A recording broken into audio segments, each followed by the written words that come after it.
A young man with black hair stood and pondered what would happen if he could start over in the face of a hopeless situation. What choices would he make and how would his life turn out? The young man stood in the barn with a large knife, and at his feet lay a blindfolded cow, perhaps to prevent her from seeing her fate prematurely. It was unclear why the young man decided to take this step when he loved his cows so much. A man and an elderly woman stood watching, discussing the incomprehensible thoughts running through the boy's mind. Did they really want to slaughter their own cows? What a waste, considering how much the young man cherished them. It was completely baffling what had come over the boy today. He had already raised the knife to the cow's head. He seemed to have gone mad, holding the knife above with a calm and resolute face, ready to strike. But something stopped him. The girl flicked her lighter and lit a cigarette, which began to smolder slowly, filling her lungs with the smoke of tobacco. The young man turned around and glared at her angrily, as if she were the main problem and the cause of all his troubles. And the cause of his troubles turned out to be a beautiful girl in a lovely blue miniskirt and a black top that barely covered her shoulders, revealing the sexy straps of her black bra. The girl continued to blow out cigarette smoke and, pointing the cigarette in his direction, started talking to the boy, saying that they should pretend yesterday was just a joke. Even if the boy carried out his plans with his cows, and even if he gave her $100,000 as a dowry, she still wouldn't marry him, and he shouldn't dream about it. The young man looked at the girl's beautiful blue nails and the smoldering cigarette, which burned like his love. The girl kept telling him that he wouldn't succeed, that her younger brother had already promised her $200,000 as a wedding gift, along with a car. And if the boy were left without his cattle, what would he do? She suggested burying that thought and forgetting about it. It was easy for her to say, but what if the boy's feelings were genuinely strong? The man who stood and observed this was surprised that the boy wanted to do this because of the girl, and called him a fool. She wasn't worth it. The grandmother supported the man, saying that there were many unmarried girls in the village, and he should find another bride. But the boy didn't want to listen to anyone. He was determined and ready to do anything for his love. He turned to the people and asked if they were finished gossiping, and if so, they should leave and not waste his time. The girl flicked her cigarette and ostentatiously began to walk away, telling the boy that she wanted to help make things better. But he didn't appreciate her kindness at all. The young man turned around to savor her beauty once more, watching as the girl distanced herself, while a man and a woman approached him, apparently to talk. Someone called out to our hero and he turned eagerly, not expecting to see the person who called him. It was his parents who called out to him, and they were not impressed with what he was about to do. His father told him that if he had problems, he should talk about them, and his mother begged him to put down the knife and not do anything foolish. The young man's hands relaxed and dropped, and he seemed to realize the foolishness he would have committed if it weren't for his parents. They were able to calm him down, and perhaps the pain would fade away for a while. The young man approached his parents, hugged them tightly, and expressed how happy and relieved he was that they were alive and well. Well, it seemed that even the parents themselves didn't understand what danger they had been in. A fat, bald man watched this scene with a malicious grin, asking the family if he had accidentally stumbled upon a TV show. No one paid him any attention, and the young man, with a confident face, began to assure his parents that this time he would definitely protect them from anything. He started shouting for the whole street to hear that no harm would come to his parents, and he would also protect his older brother and sister. Mom was extremely worried about her son, not understanding what was happening to him. She looked at him with teary eyes and tried to figure out how she could help her son. Father's face was completely covered in sweat from anxiety, and he wiped it with a white towel he had on his shoulders. He didn't understand what harm his son was talking about or what was threatening them. The son lowered his head to the ground and began to convince his parents that he hadn't gone crazy and that they needed to deal with those cows to prevent any harm. What kind of harm was supposed to happen? What was the reason behind his actions? He couldn't explain. He looked at his parents and asked them to trust him for once in their lives and do as he asked if they truly loved and respected him. The parents looked at each other and understood each other without words. Father approached his son, exhaling nervously, while the mother raised her hand and started saying something to her son. Father bent down to the ground and picked up a knife, saying, "I don't know what you have in mind, son." And the father walked towards the cows, talking to his son, mentioning that he was a university student, which meant he was smart and had much more knowledge than them, and that he understood something.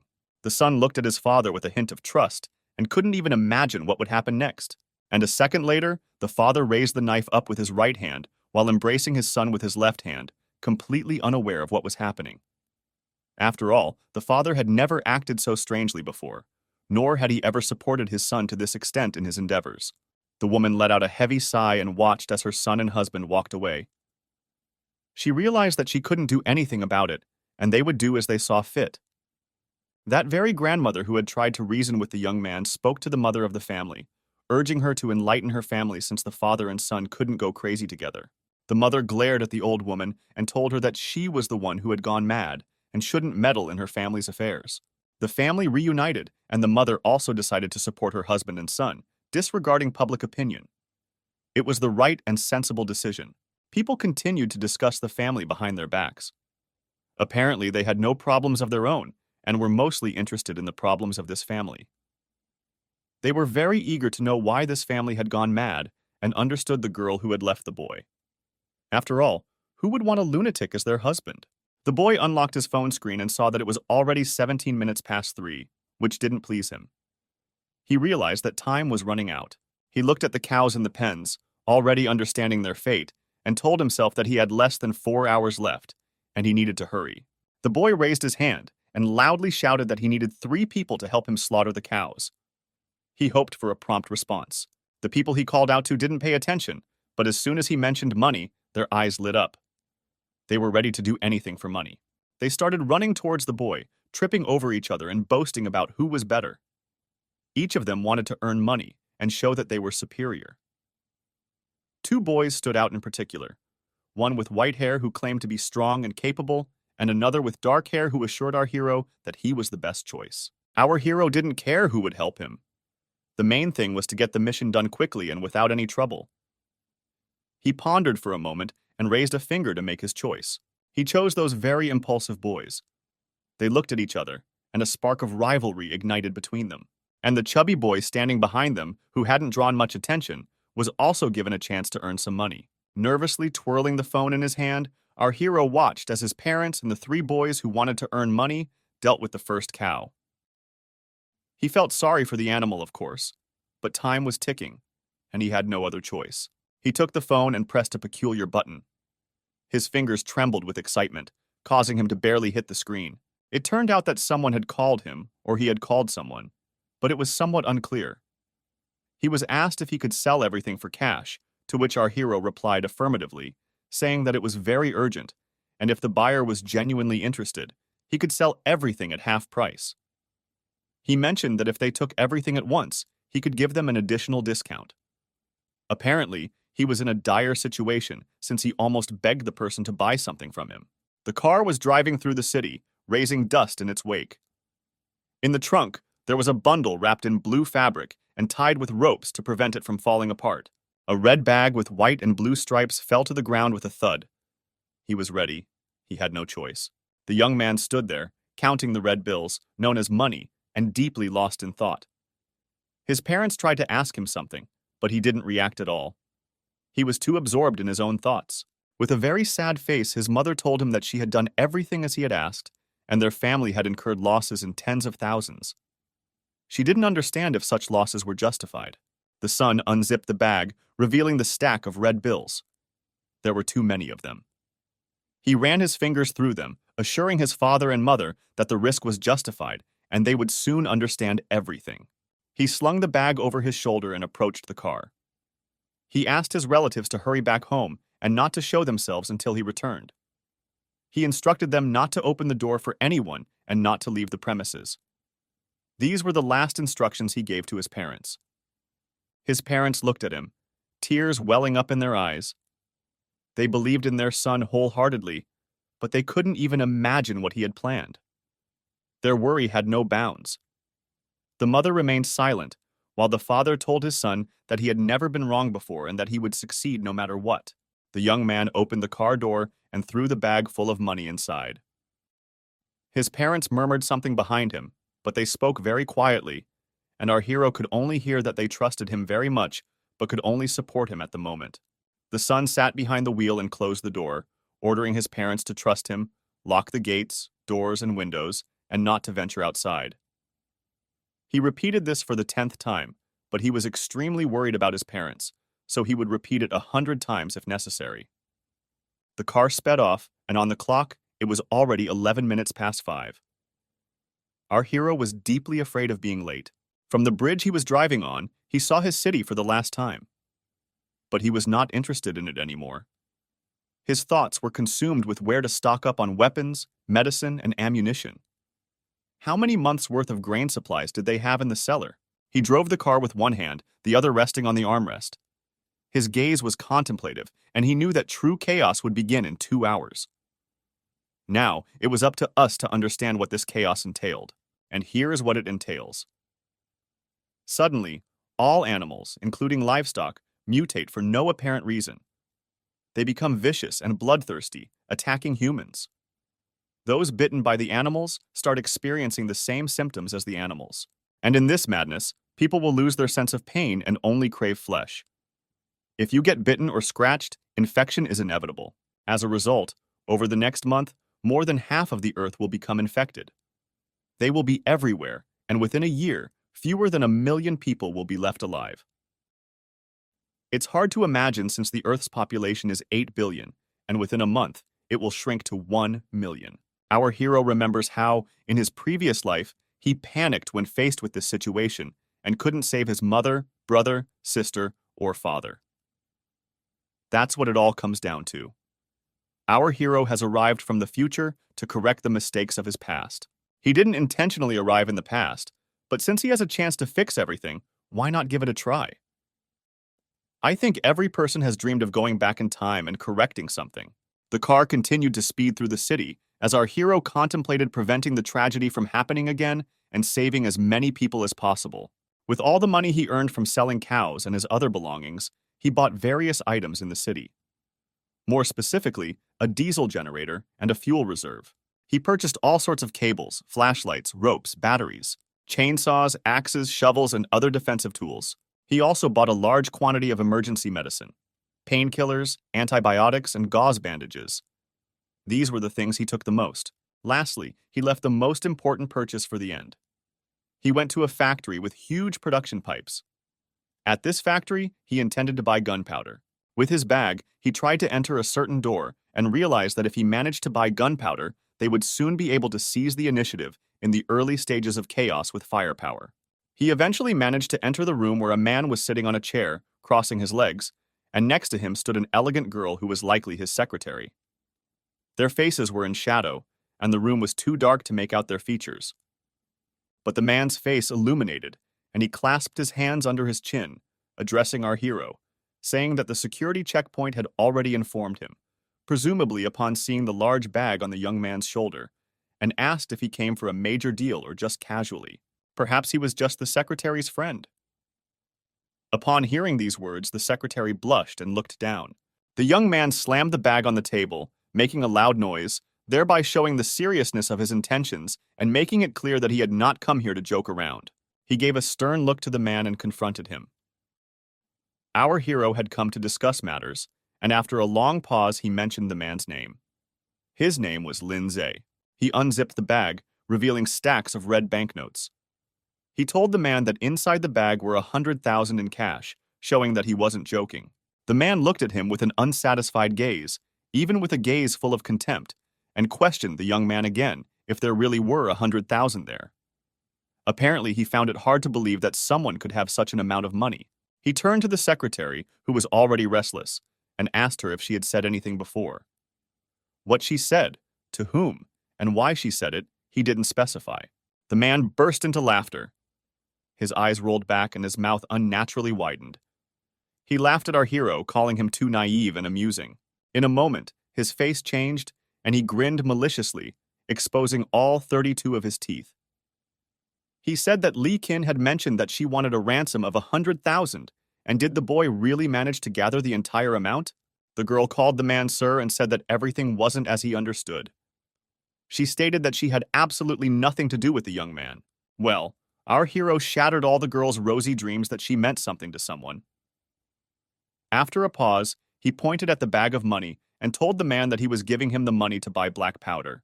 The man clasped his hands together, forming a little house. Apparently, it was his favorite hand position. He asked the boy if he was really joking with him. The man said that they had a serious production and he wouldn't push his product in the wrong direction. After all, it could cost him his life as well as his career. Our hero knew the sore spot he could press. He said that he didn't know about illegal trading, but he knew that in December of last year, a girl in a blue dress died at a forest factory owned by the man. And perhaps she could shed some light on what was going on. The man understood that the boy knew a lot and that he had two options. Either do as he requested or quietly eliminate him. The young man handed over the money and said he would buy the gunpowder. After all, they both had their cards up their sleeves, and it was best not to create a commotion. The man looked at the boy and realized he had no choice. He called for his secretary and asked her if he remembered correctly that they hadn't yet approved the quarterly report. The girl stood there, not understanding what was happening. An economic crime was taking place. The man mentioned that the weather promised to be humid, and who knows what could happen with the gunpowder. He wanted to write off the gunpowder and give it to the boy. That's what he ordered the secretary to do. The girl had no right to refuse and agreed to carry out her boss's orders. Fear filled her mind, the fear that now illegal gunpowder trading was tied to her. Our hero stood confidently, not even turning to look at his beloved as she exited the office.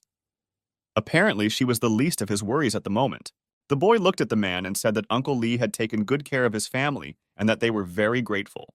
The boy said that if anyone was in trouble now, he would definitely help them and made a promise. The girl watched the unfolding events with a sad gaze and couldn't leave the office. I didn't understand her behavior at all, but every woman has her own quirks. Our hero reached out towards the man, who was ready to sell him the gunpowder, seemingly expecting a firm handshake as they bid farewell. But from the man sitting on the chair, with his legs crossed, there was absolutely no response. He had no intention of showing respect to the foolish boy. He simply sat there, lost in thought about something interesting. His eyes glowed with a devilish red color, and his wide smile revealed his devilish grin.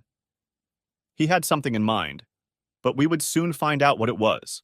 There was a very strong wind and the trees swayed, risking breaking. Our hero's car pulled up to the door of a house, and its trunk was full of various things. The hero stepped out of the car, closing the door, realizing that he had arrived just in time. There was half an hour left until the end began, and for now, it was quiet. He slammed the door loudly and started calling for his parents, hoping that they were okay. At first, there was no reaction, but then shouts could be heard from behind the gate. Someone shouted that they were coming to our hero.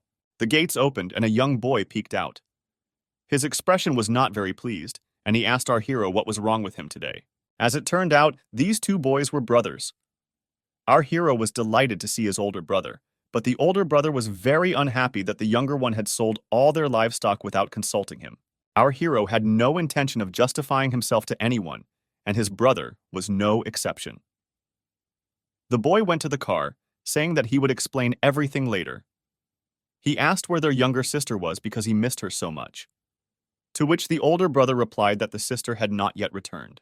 Our hero's breath stopped for a second. His heart beat even faster, and a sharp pain pierced his chest. Could his sister be in danger? How could she still not be home? In his previous life at this time, his sister was already home. Our hero apparently didn't know about the butterfly effect, and this effect was happening right now. Even the slightest changes in the past, and not only in the past, can alter the course of events. Our hero's face became covered in a sticky sweat of fear. The boy swiftly opened the car door without even realizing it, and told his older brother that he would quickly go and get their little sister. He turned to him and shouted that no matter what happened, they should not leave the gates. He said he would fetch their sister and come back.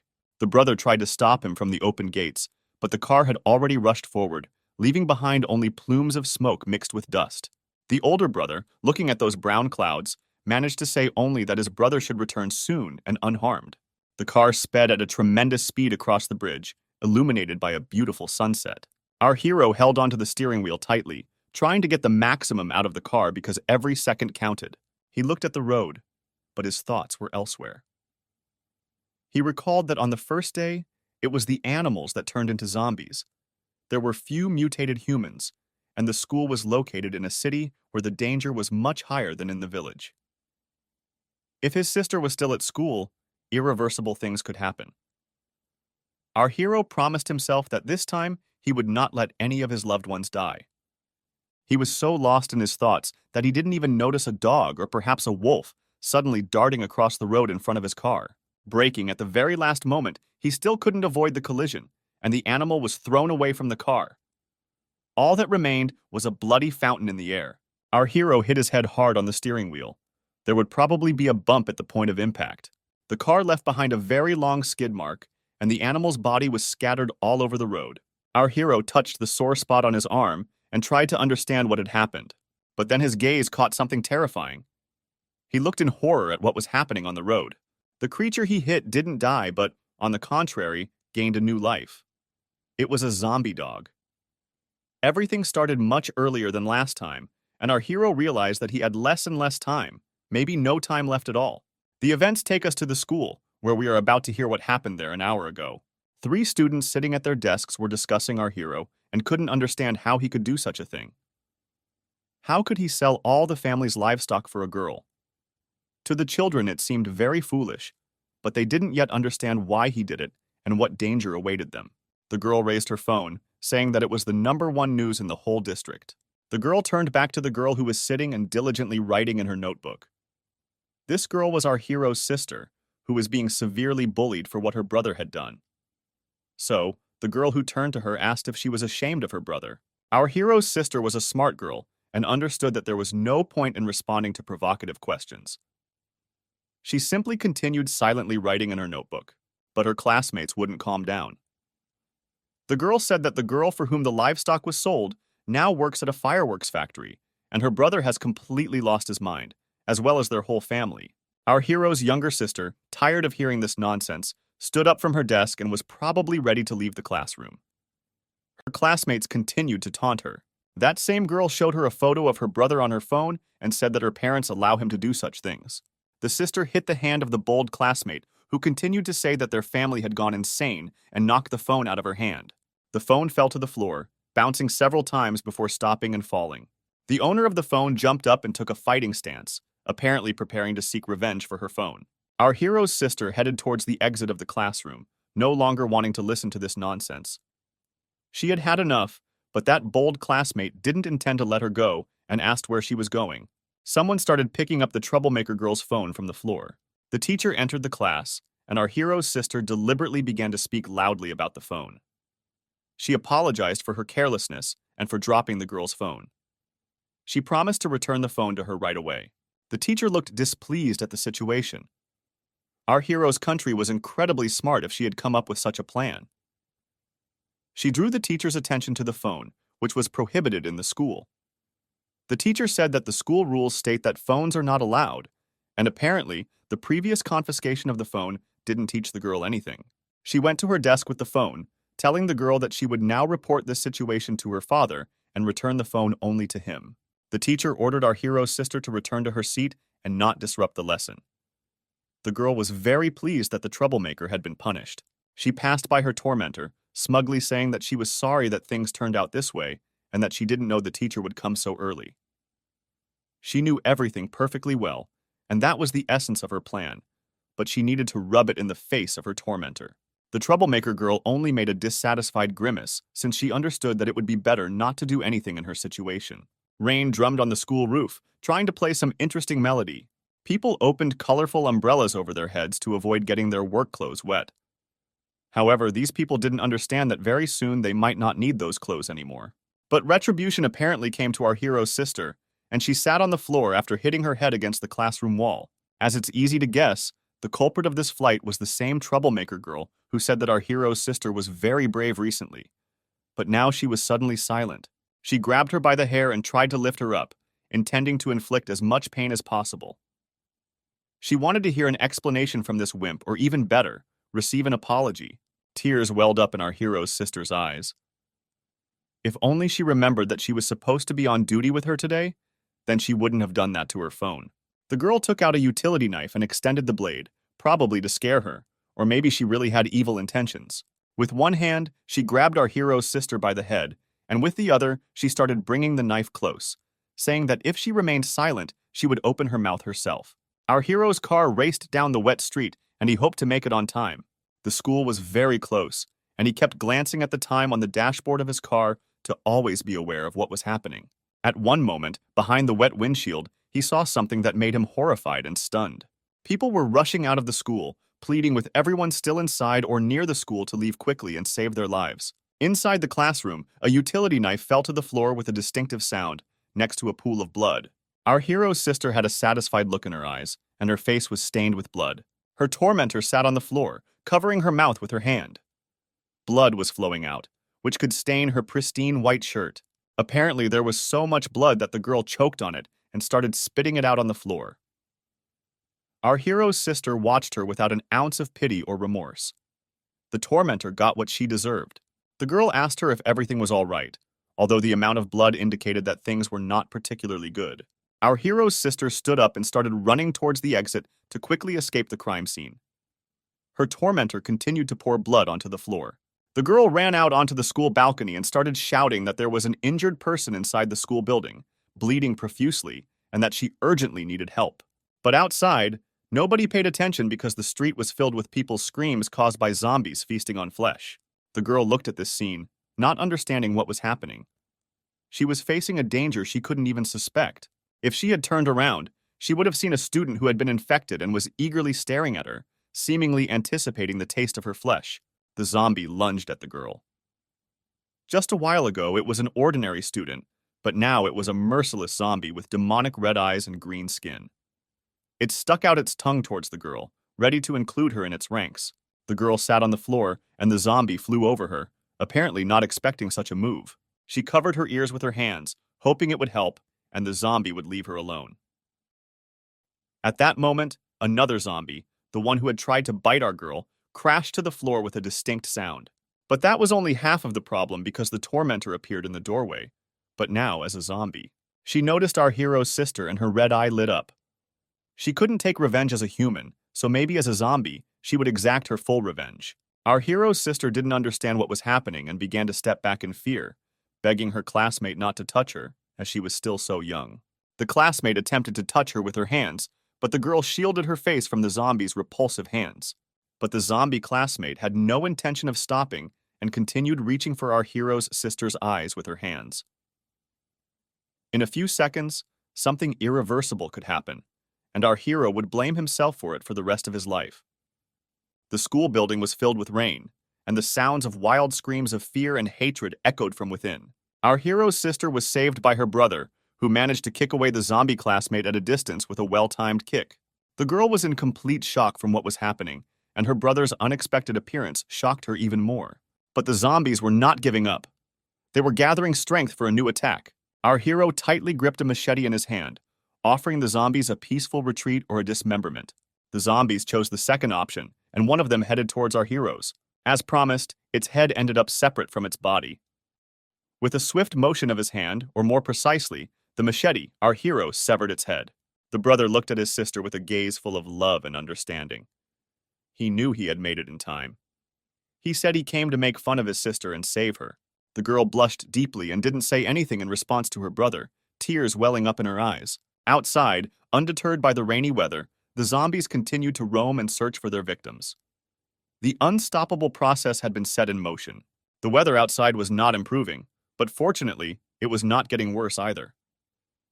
The pouring rain continued unabated. On the road lay the body of a girl in a pool of blood, being gnawed on by a zombie. At one moment, the zombie was distracted from its engrossing activity and noticed a car approaching from behind.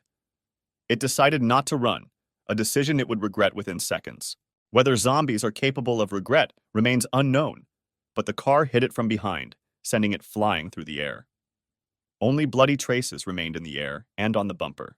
The girl sat in the front seat, buckled up, and absent-mindedly tried to wipe the blood off the window. Of course, it was impossible since the blood was on the outside, but the girl was so lost in her thoughts that it didn't matter to her. Suddenly, she looked at her brother and started shouting with joy. She drew attention to herself to ask her brother a question. With her innocent face, she asked her brother if all this resembled a zombie game and if it was all real. And the kick he used at school seemed like a superhero's strike. The girl was propelled far away from the impact of the kick. This question infuriated her brother because how could his sister compare a genuinely life-threatening situation to some game? Without taking his eyes off the road, He told his sister to stop asking silly questions, and if she was scared, she should just cry. He would understand and wouldn't laugh at her. The girl fell silent and didn't reply to her brother. Or rather, she didn't know what to say to him, as he had recently saved her. The car traveled the same road as in the morning, but now the world's situation was completely different. How quickly life can change. The brother started talking to his sister and told her that with each passing minute, there were more and more zombies devouring people in the world, and they needed to learn to adapt to it and to keep on living no matter what. He lovingly looked at his sister and assured her not to worry because he would always be by her side to protect her. Their family would be safe, and everything would be fine. He made that promise to his sister. The sister smiled radiantly, closing her eyes with joy, and she was glowing as she said she believed her brother. Night fell, and the full moon sparkled in the sky. The city was still awake, and many windows were lit. It makes you wonder if everyone already knows what is happening. Our heroes knocked on the gate, and a frightened family opened it for them. The parents were overjoyed that their son and daughter had returned unharmed. Our hero looked at his parents with a weary gaze and asked them if everything was calm and if nothing happened while he was away. To which the mother, embracing her daughter, said they had recently heard screams outside, but she and her father hadn't dared to go out. Now everything seemed quiet. Our hero pondered and diverted his gaze from his parents to immerse himself in his thoughts. He remembered that in his previous life in the village, there were very few people left, and the mutated ones feared the sunlight. So, they had enough time to prepare defenses for now. But their main task remained to survive the night. Our hero's older brother asked why he had bought so many things, but then he realized that it all seemed like a disaster. Closing the car door, our hero told his older brother that all explanations would come later. And for now, all the men in the family should help carry everything from the pickup truck into the house. And they should hurry, because the main phase of zombie activity was about to begin. Our hero showed the machete strapped to his belt to his relatives and told them that no matter what happened, they must guard the house. He would be away for a short time and would return soon. The mother was deeply worried about her son, and her expression changed instantly. She didn't want to let him go, but her daughter insisted that the mother shouldn't interfere because they needed to listen to their brother since he was able to foresee this catastrophe. The sister, it seemed to me, began to suspect something, but she didn't show it. Perhaps she was the only one who understood that her brother was behaving differently than usual. Memories from school started coming back to the guy, and he realized that his sister's intuition was not lying. His body behaved differently at school, and now was the perfect time to test it. Our hero was leaping across moonlit rooftops. He believed that amidst all this chaos, he should find someone with the same abilities as his previous life. That would give them an advantage and increase their chances of survival. A grand mansion illuminated by the moon was shown to us, where someone was shouting that they couldn't take it anymore. Some people, seemingly insane, were banging on the windows of the house. Behind those windows stood a beautiful, long-haired girl, trying to hold back the onslaught of these people. She screamed that they needed to hurry, and she knew they were worried about their loved ones, but the zombies were about to break through. The girl was right, and a glass shattered near her face, revealing an inhuman hand emerging from the hole. Two men armed with wooden clubs stood there, waving them and saying they found weapons, warning the stranger to leave. The girl stepped away from the glass and decided to leave all these questions to the guys who were already prepared. Suddenly, fear flashed in her eyes as she looked towards the wall she had just left. The wall collapsed, and hordes of bloodthirsty zombies poured out from behind it. The guys stood there, watching everything in complete shock, paralyzed, and with diminished chances of survival. One of the zombies fell to the ground, apparently breaking its neck upon impact, as the fall was accompanied by a distinct crunch. After that fall, the zombie didn't get up anymore. The girl turned around to look at the zombie, making sure it would no longer pose a threat to anyone. She looked towards the wall and couldn't understand how such a thing had happened. The zombies that were supposed to tear them apart suddenly turned out to be dead and no longer posed any danger. The reason for this turned out to be our hero, who climbed over the zombie corpses with his faithful cleaver. The men looked at him, their mouths agape with surprise. It was the same fool who sold the cows for the girl. The man with glasses even adjusted his glasses to get a better look at him. Our hero gave the girl an angry glare, as if he wanted to incinerate her. The girl widened her eyes, not understanding what was happening. The guy scared her a lot. Another moment, and the girl would have been dead, but her life was saved by our hero, who swiftly reacted and decapitated the zombie that threatened her life.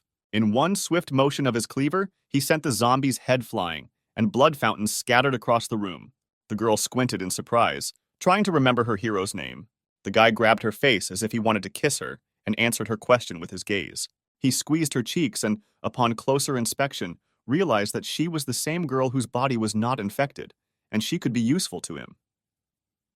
The girl resisted such treatment and didn't understand what the guy wanted from her.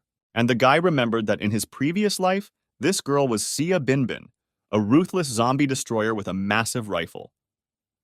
Now she looked nothing like herself, and that needed to be corrected. Terrified, the girl recoiled from the guy, thinking he was a pervert and that something bad would happen to her.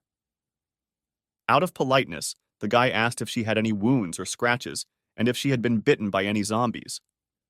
The girl replied that no one had bitten her, and she didn't need any help. An elderly man watched our hero, not understanding what was happening. He was completely different from himself. The guy with glasses grabbed a bat and stood up in defense of the girl.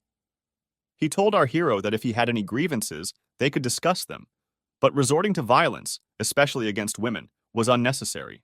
The guy stood up and closed his eyes thoughtfully, saying that he had killed Uncle Nu and Brother Juan. Well, as he explained, he didn't kill them. After all, he killed zombies. It's hard to believe and hard to understand, but they were no longer human. They had all turned into zombies. If zombie blood gets into your bloodstream, you'll immediately become like them, with no chance of a cure. The guy in glasses began yelling at our hero and telling him not to mess with their heads because zombies don't exist, and it's something from comics. The man in glasses noticed a body lying in a pool of blood and said that our hero had just killed Jung. His granddaughter didn't come back from school today, and his wife isn't responding. Could they all be? Before finishing his sentence, the man fell silent. All the men in the building looked at each other, and the eldest among them suggested calling the police. Our hero said that there's no point in calling the police if they won't be able to help. Moreover, most likely many policemen have already turned into zombies. Suddenly, someone clapped loudly and asked everyone to pay attention to him. It was the gunpowder seller with his signature hand gesture. He talked about not trusting a killer. He stood among the crowd, with his loyal secretary standing behind him. He said that this boy has taken a dozen lives and now claims that the police won't help. All the people began raising their hands, chanting that he needs to be caught and that he's a murderer who should be punished. Our hero stood in shock, watching all of this, realizing that he couldn't overcome such a large number of people, and if they wanted to capture him, they would definitely succeed. The gunpowder seller stood there, telling our hero that he wouldn't be able to explain the existence of zombies and justify his actions. The townspeople chanted to tie him up, saying that a killer has no place here, and the village authorities will decide for the residents. Well, the girl whom our hero saved tried to stop this chaos. She asked everyone to stop and listen to her. The girl placed her hand on her heart, perhaps to make her words sound sincere. She said that their committee would help everyone, and the criminals wouldn't go unpunished. But the guy with the sash is absolutely right. Angry villagers attacked them, and he had no other choice. Our hero wasn't completely satisfied with this outcome, but he could at least thank the girl for trying to do something to justify him. The guy shrugged his hands towards the crowd and said that he would prove to everyone that it's a zombie and that he seems to have an idea where the family members of all these people are. People stood there looking at each other, not fully trusting the guy. And he said that anyone who would go with him would believe his words. The guy looked at the gunpowder seller and told him to come with him. After all, Lindsay doubts him. Our hero can show him everything. The gunpowder seller nervously adjusted his tie, apparently deciding to take this scary step. The eyes of Lindsay were filled with contemplation. He believed that this guy was too suspicious. Earlier in the day, he had stocked up on a large quantity of supplies and gunpowder, and in the evening, all these strange things started happening. Whatever the case may be, if our hero knows about the incident with the girl in the woods, he must take that secret to the grave. Our hero stood there, spreading his arms, continuing to convince people that zombies exist. He said that in the village, a bunch of people disappeared out of nowhere, and the place is very remote, surrounded by forests. The guy approached the gunpowder vendor closely and kept pressuring him. If the gunpowder vendor considered him a killer and believed that zombies don't exist, then it wouldn't cost him anything to go with him. Or did he actually get scared? Lindsay continued to make excuses. He said that he was just an ordinary person from the common folk and feared such a cruel killer like our hero. They stood there, looking at each other, while the gunpowder vendor continued to speak. He couldn't disgrace himself in front of the people and said that for the safety of the village residents and to determine the whereabouts of their missing relatives, he was obligated to go with him. But he would bring a couple of trusted individuals with him. He said these words and smirked, showing his gang of thugs standing behind him. The girl our hero saved, sensing that the gunpowder vendor had something bad in mind, decided to go with them. However, her friends didn't think the same way. A man in a white shirt said that it was too dangerous, and the guy with glasses said that they shouldn't act rashly until they figure out what's going on. The girl looked at the men with disdain and said that since they were members of the village committee, they were obligated to take the initiative if the village secretary wasn't with them. The guy observed the situation from the sidelines and out of curiosity asked where the secretary had gone. As it turned out, today, after lunch, when news started coming in about the missing villagers, the secretary went out to search for them and never returned. The guy with glasses lowered his gaze to the floor and said that his wife had also disappeared, and there had been no news from her for a long time. Our hero contemplated something, realizing that his suspicions were correct and that there were already a lot of zombies in the village, and the zombies that made it into this house were just a small part of the whole problem. The guy with glasses gathered his courage and said that he would also go with them because they had to fulfill the duties of the secretary in his absence. The man looked at our hero, apparently sensing trust in him, and said that they needed to carefully investigate everything. An elderly man also decided not to stay on the sidelines and said that he would help them. He would provide a place for the people in this building. He suggested using 2 vans at the entrance to reach their destination. The events moved to the forest, where the entire group of people who didn't believe in our hero was inspecting a white car. The girl examined the car with a flashlight and realized that it closely resembled the secretary's car. The elderly man touched the hood with his hand and, based on its temperature, understood that the engine had been turned off recently, which means that the secretary was somewhere nearby. The young man with glasses tried to call the secretary, but the phone was unreachable. Once again, our hero immersed himself in memories from the past, realizing that the previous wave of zombies started 3 days later, and they were heading in this direction. Back then, there was no opportunity to investigate the source of that horde. If the timing coincides with the past, they would be able to solve the problem of that horde now. But his main task was to gain the trust of the girl who could greatly help him in the future. The guy told everyone that they were in the right place and that they now needed to venture deeper into the forest and be observant. The group of people started searching, combing through the entire forest in search of the secretary. From a bird's eye view, the flashlights they were using to illuminate the forest were visible. The girl walked ahead, shining her flashlight in front of her. The forest was too dense, and the heroes moved forward for a long time, but didn't encounter anyone. Their spirits began to drop, and it affected everyone. Well, not for our hero. He stopped and said that not long ago, there were many people in this forest. He had seen traces on the grass, broken branches, and bloodstains. All of this indicated that zombies had been here very recently. It was a typical zombie movie plot, but this was only the first day of the apocalypse, and everything was happening too fast. There had to be a reason for it. Our hero stood at the entrance of a cave, shining his flashlight deep into it.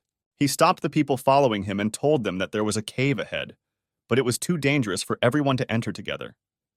He would go first to check it out, but the gunpowder vendor stopped our hero.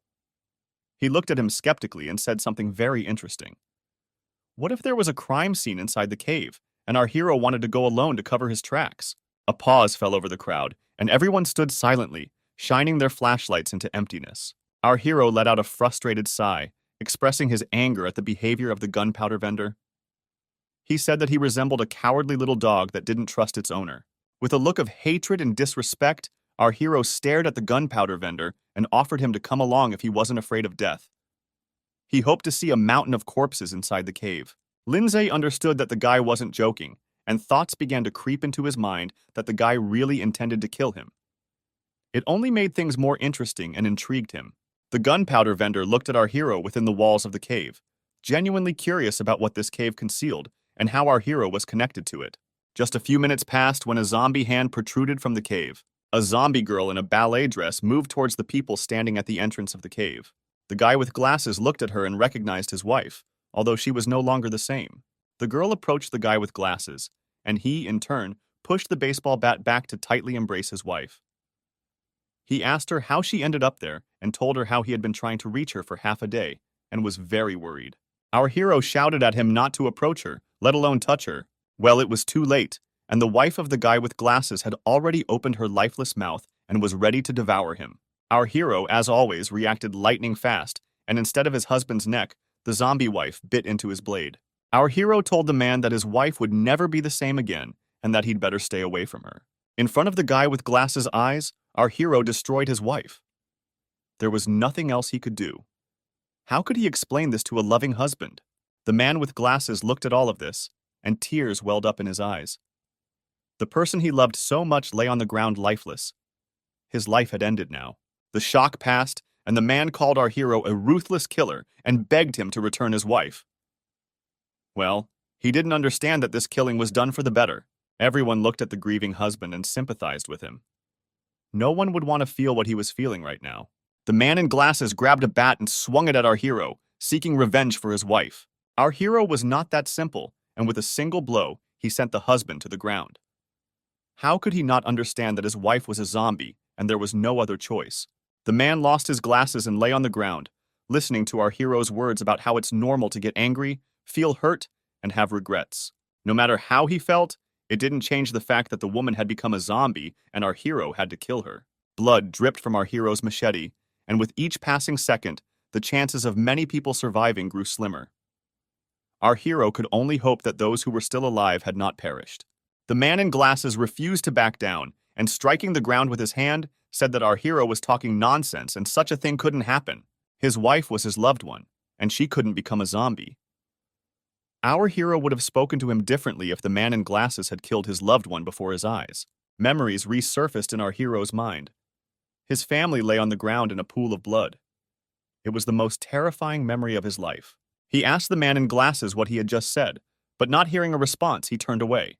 He grabbed the man by the throat, lifting him into the air, apparently wanting to strangle him or simply teach him a lesson. He asked the man if he had been too polite with him and perhaps he should be tougher.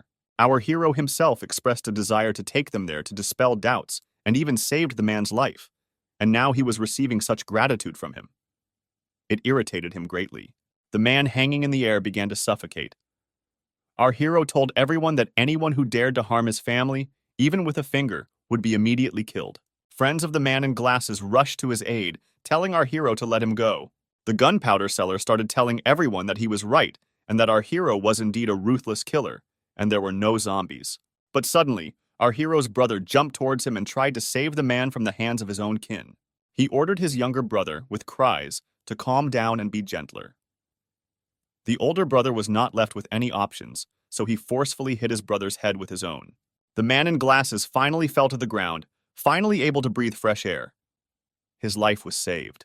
The older brother sat beside the lifeless body of his restless younger brother and began to stand up. Our hero regained consciousness and recognized his tormentor in the face of his brother. The older brother looked at him with a look of admiration and called him a fool. But he was glad that he had regained his senses. He extended his hand to his younger brother and said that he was not supposed to be home, and everyone was getting worried. The man in glasses continued to cry on the ground, blaming himself for his wife's death, for not being able to protect her. The older brother of our hero approached the grieving husband, trying to cheer him up. He said that even though he didn't want to admit it, deep down he understood that his wife couldn't be brought back.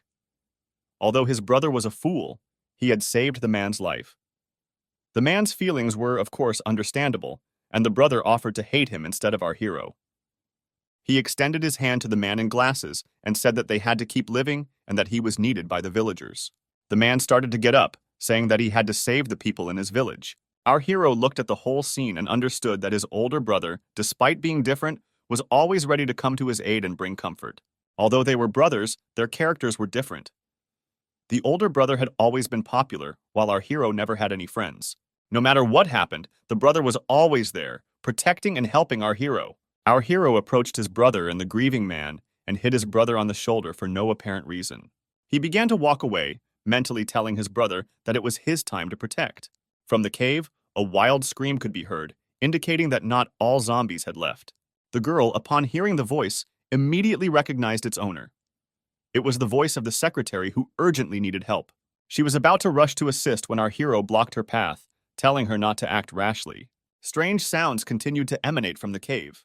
The ward of the gunpowder seller stated that it was true. There were zombies, and that the girl was indeed a zombie.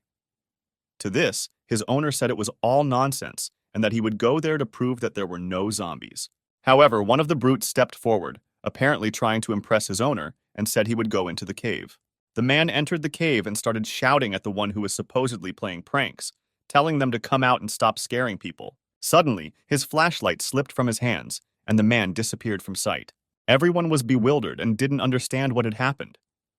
Perhaps only our hero understood what was going on. Inside the cave, only the lower half of the man's body remained. The upper half of the man's body was held by a zombie, surrounded by a massive crowd of its kind. Those who didn't believe our hero could now see with their own eyes that he was right. Glava 6. The zombie stood and held the upper part of the minion's body by the head. It was a very terrifying sight. Nobody wanted to look at it. After a couple of seconds, the zombie threw the upper part of the body onto the street, and everyone present there was very frightened. The gunpowder seller didn't understand what was happening, and fear appeared on his face. Nobody understood what was happening, and the zombies, in the meantime, rushed towards the people. Our hero looked at the crowd of zombies and couldn't understand why there were so many of them. He thought there would be fewer, and he already wanted to run away. But he realized that his brother and the girl who mattered to him would stay here. Running away was not an option. He shielded the girl and told her to stand behind him because it was the safest thing she could do right now. Someone grabbed him from behind by the shoulder. It was his brother, who frightened our hero greatly. The two brothers scattered the zombies in different directions, helping each other and complementing each other very well. The older brother looked at our hero and was deeply hurt that he wanted to take all the glory of victory for himself. Real brothers don't do that. Real brothers always share. The zombies began to rise from the ground to continue fighting and destroy the human race. Our hero's brother was very unhappy that even after his attacks, the zombies could still stand up. He didn't understand their weaknesses and how to defeat them. Our hero looked at his older brother and reminded him that the weak spot of the zombies was their brain, as well as sunlight. The older brother completely lost his grip and forgot such elementary things. The two brothers stood side by side, with the girl standing between them. The older brother said that he would definitely have enough strength to defeat the zombies, and he didn't need any special methods to defeat them. Our hero said that in that case, they would act in an old-fashioned way. The girl looked at the two brave guys with astonishment as they decided to destroy the horde of zombies with their bare hands, without anyone's help. The two brothers stood and discussed the plan of action. The older brother intended to fight the zombies in hand-to-hand combat, while the younger one had a machete, making it much easier for him to destroy the zombies. The zombies glowed with their red eyes and opened their foul-smelling mouths, apparently wanting to bite our heroes, although it was clear that it was their only desire. Our hero's older brother commanded him to attack and rushed forward. Our hero flew down from the air towards the zombies, while the older brother attacked the zombies on the ground. Blood was flying everywhere, as well as zombie heads that were being severed by the machete. The zombies seemed as if they were not going to give up and wanted to continue fighting, expressing it with their angry growls. But the older brother of our hero stopped that growl. Our hero landed on the ground, and his brother, leaning on his back with his hands, made a very cunning and elaborate strike that the zombies 100% did not expect and were defeated by. From the cave, more and more zombies were flying towards our heroes. They seemed endless and would never stop. Our heroes were ready to fight and would not retreat until they destroyed every single zombie. Our hero, with a knife in hand, commanded everyone to gather together and shine flashlights in the zombies' faces. And if the zombies got closer, they were to hit them on the heads. But most importantly, they must not let the zombies bite them, because a person immediately turns into a zombie after that. On another clearing, an elderly man and a man in glasses stood next to 3 corpses and were talking. The man in glasses said that the two of them barely had enough strength to kill one, while the brothers were annihilating them in whole hordes. The man couldn't understand how they managed to do that. The elderly man said that these two had been studying martial arts since childhood, and even professional fighters couldn't defeat them, let alone a bunch of dead creatures. The man in glasses agreed with him and said that he never wanted to kill our hero, and now realized his mistake, wanting to apologize to him. Together with his brother, our hero destroyed a lot of zombies and stood on their corpses. The older brother spoke to his brother about how amazed he was at the amount of strength his brother had gained. Our hero said, "Maybe I can arrange a masterclass specifically for my older brother." Our hero turned around and looked at the girl who was very scared of everything that was happening. He reassured her and said that everything was fine. The girl believed him. She stood among the two brothers and nervously exhaled, grateful to them for what they had done for her. The older brother said that there was no need to thank him because it was his younger brother who constantly protected her. Our hero decided not to listen to this and waved his hand as he started to move away from his brother and the girl. Joe says he wants to see if the others are okay and leaves. Mr. Lin's subordinates were bitten by zombies and could turn into them at any moment. The men did not want to die and called the boss for help. Before they turned into zombies, they were killed by Joe, and Lin heard their screams while hiding behind a tree. He was scared and hoped that no one would find him. But the guy found him and was surprised by his luck. Joe tells the man to keep hiding and be quiet if he wants to survive. The guy left, leaving Mr. Lin by the tree. The man was afraid to make any sound and mentally planned to take revenge on the guy. Meanwhile, the survivors examined the surroundings, and Bing Bing says that she definitely heard someone's voice. The young man returns and everyone hears a cry for help from the cave. The girl understands that this voice belongs to the secretary. Joe says that he will check who it is himself, and the rest should return to the cars. Suddenly, the older brother says that he will go with him to cover his back. The guy agrees with his brother, but tells the others to return. Bing Bing doesn't want to let them go into this cave alone, but Joe replies that they will only interfere with them, and the two of them will try to find the secretary. Uncle Niu agrees with the guy, and he tells Huang and Bing Bing that the village needs them. They began to return, the girl could not object, and simply looked back. The guy wanted to prevent the zombie horde that would appear in a couple of days, because he didn't want any more victims. He hoped that the girl would protect the survivors in the village. The brother asks if it is still possible to save the secretary, to which the guy replies that if he has already been bitten, then there is no way to save him. The guy says that Bing Bing came to the village as a student to become a village official, and she needs the help of a secretary. Suddenly, Joe tells his brother to stop. In front of them lay the dried corpse of a man. Joe immediately realizes that something is wrong because, unlike other zombies, this one has become a mummy. Suddenly, Derek shines his flashlight into the distance and finds the secretary. The light from the flashlight fell on the back of a man who was calling for help. The man was overjoyed and started shouting that everything was okay and they would save him. Saying, "I'm so hungry," the man turns around and it was no longer a man, but a real monster. The guy pushes his brother away from the tentacles. He realizes that the zombie is too fast and they won't be able to escape. Then he takes out a knife and makes a split-second decision that he needs to attack. The zombie continues to call for help and shout that he is hungry. Joe dodged the tentacles and came within striking distance of the knife. He hit the zombie directly in the head, but did not have the expected effect. The knife was unable to cut through the head, and the guy is surprised at the hardness of the skin. He immediately realizes that this is a mutant zombie in front of him. This monster attacks the guy with its tentacles and he flies back. Joe rolled on the ground from such monstrous force. The zombie wanted to continue the attack, but suddenly a light illuminated him. It was Derek. He knew that bright light was effective against zombies. The guy tells his brother that they need to retreat if they want to live. Miraculously, they got out of the cave and caught their breath. Derek wonders what kind of mutant this was. Joe replies that the mutation is due to infection by animals, and in rare cases the combination of two DNAs mutates. He adds that mutants are much stronger than ordinary zombies, and some even have unusual abilities. The guy assumes that the secretary was bitten by one of the bats that was in this cave. The young man says that such zombies are difficult to fight in the dark, but they are afraid of the light and are lucky that the moon is shining brightly today. Derek wonders how long it's been since his little brother became a zombie expert. Joe replies that the books describe exactly the same thing, and they need to take equipment to kill this creature tomorrow. Suddenly, they hear the sound of cutting air. It was bats flying out of the cave screaming. Perhaps they were flying away from someone and were a sign of the onset of something sinister. They rose like a black cloud in the sky and covered the moonlight. Suddenly, tentacles appeared from the cave, piercing the ground with a roar. It was a mutant zombie who jumped out of the cave at high speed. He attacked Derek with fury, trying to bite. Joe tried to stop the zombie by grabbing it by the tentacle. The guy understood that the zombie was very strong, and to win, he needed a powerful light source. Suddenly, a car appeared from the side from the darkness of the night. The car crashed into a zombie at high speed. Bing Bing was driving, and she suffered kickback as she crashed into a tree. Joe wasted no time in finishing off the zombie while it was immobilized. The girl got out of the car, asking if everything was okay with the guys. She was surprised that the zombie turned out to be the secretary. Derek breathed a sigh of relief after defeating the zombie, since it could have killed them both. Looking at their brother, the guy and girl couldn't believe their eyes. The man was careless and was injured by a mutant zombie. He apologizes for this and tells his brother to take care of the family for him.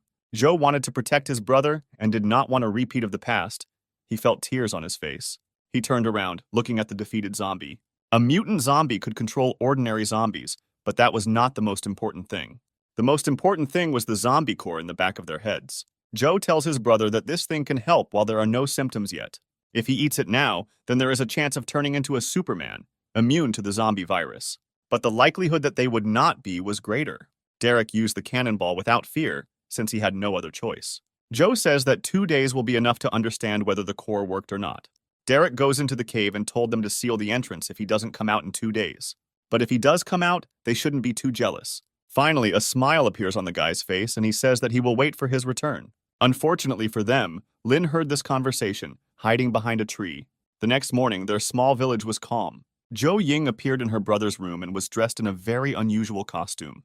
Zhou smiled and said that she looked like a weirdo. The sister says that everyone in the family should be protected, and she made this armor herself. The guy replies that this armor will not help her in any way when attacked by monsters. Walking out into the courtyard, Zhou saw his father strengthening the wall. The father hugs a barrel of gunpowder and asks where his son got so much. The next moment, he runs away with her in an unknown direction, and a moment later, Zhou hears the doorbell. Bing Bing was standing on the threshold and the guy asks what she wants. The girl collected her thoughts and asks the guy to help her. She says she can't contact the local police department and the signal is gone. Zhou confirmed her words, and this seemed strange to him, since this had not happened in the past. The girl asks the guy to accompany her to the station, since the lack of communication may be a problem in the future. The guy agreed and they set off, saying goodbye to his parents. Meanwhile, Derek was sitting alone in a cave and suddenly heard footsteps. Suddenly, some kind of liquid spread across the ground and the guy knew it. The liquid was gasoline and someone set it on fire. Sometime later, Joe and Bing Bing were driving a pickup truck along the highway, and although the girl had no hearing, she tried to sing the song, thereby calming her nerves.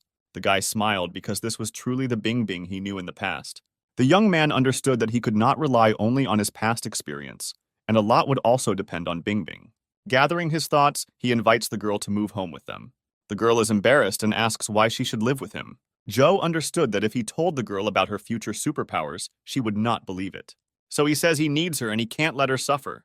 The girl blushes and looks at the guy with disbelief. But after a moment, paying attention to the road, they stop. The car could not drive further because the road was blocked. The guy doesn't remember this happening in the past. Due to the road closure, it will be difficult to bring supplies. He sighs and suggests returning to the village first. The girl agrees with him.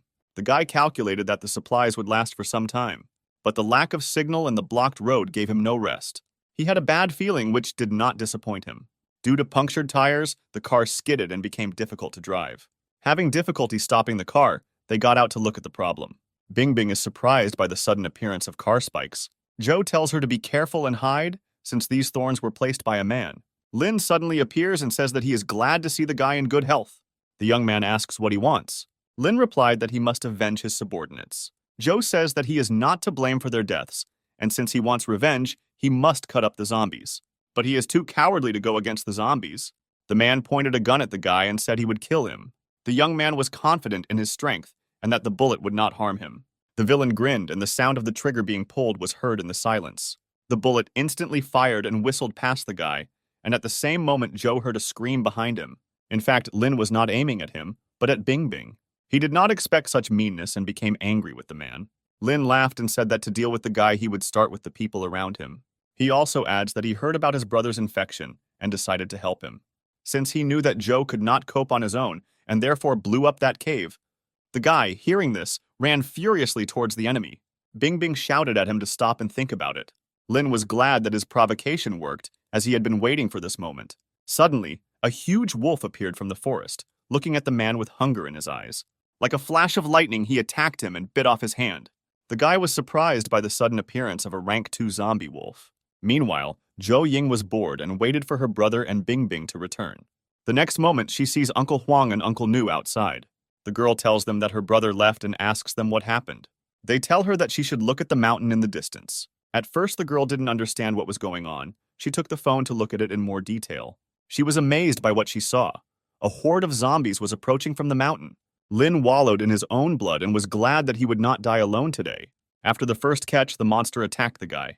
Zhou wasted no time and calmly stabbed him with the knife. Luckily, it was light and the zombie wolf was not that strong. Therefore, the wolf must die. Otherwise, when night comes, they will all die. At that moment, a strange noise began to be heard from the forest. Looking to where it was coming from, he saw a horde of zombies quickly approaching. Joe thought that since they had killed the secretary's summoner, the horde should not have appeared. But suddenly he realized that the source of the virus was not the secretary, but bats. By this point, the zombie wolf had recovered and was ready for the second round. The wolf hit the ground with his paw, and the guy was thrown into the air from such a powerful blow. Paying attention to the wound he had previously inflicted, the guy realized that the wolf could regenerate. Joe had big problems. He needed to somehow defeat this monster. Meanwhile, in the very cave in which the explosion occurred, the stones that blocked the passage flew out at high speed from some unknown force. After a short moment, the girl could not believe her eyes. She was very scared. The zombie wolf was victorious and was ready to eat the young man alive. But suddenly, the guy felt a sharp surge of strength in his body. He was pleasantly surprised to feel that power again. Having gained strength, the guy became very strong. He hit the wolf with his fist. He flew away from the large impulse. The guy in the blink of an eye found himself next to the wolf and was ready to strike. The next moment, he blasted the wolf with his incredible strength. The girl, looking at this, unconsciously called the guy by name. Bing Bing was surprised at how strong the young man was. She had a feeling that Joe could get out of any situation. Joe suddenly awakened his super strength, but he didn't remember anyone doing the same without activating the zombie core in the past. But he suddenly came to his senses and told the girl to get up, since they did not have time to rest. Zombies were approaching from all sides, and it was not safe here. The guy said that he would carry the girl on his back because she was wounded, and she should hold on tight. The next moment, they were running away from the zombies and heading to the safe zone. By evening, they could already see the village in the distance.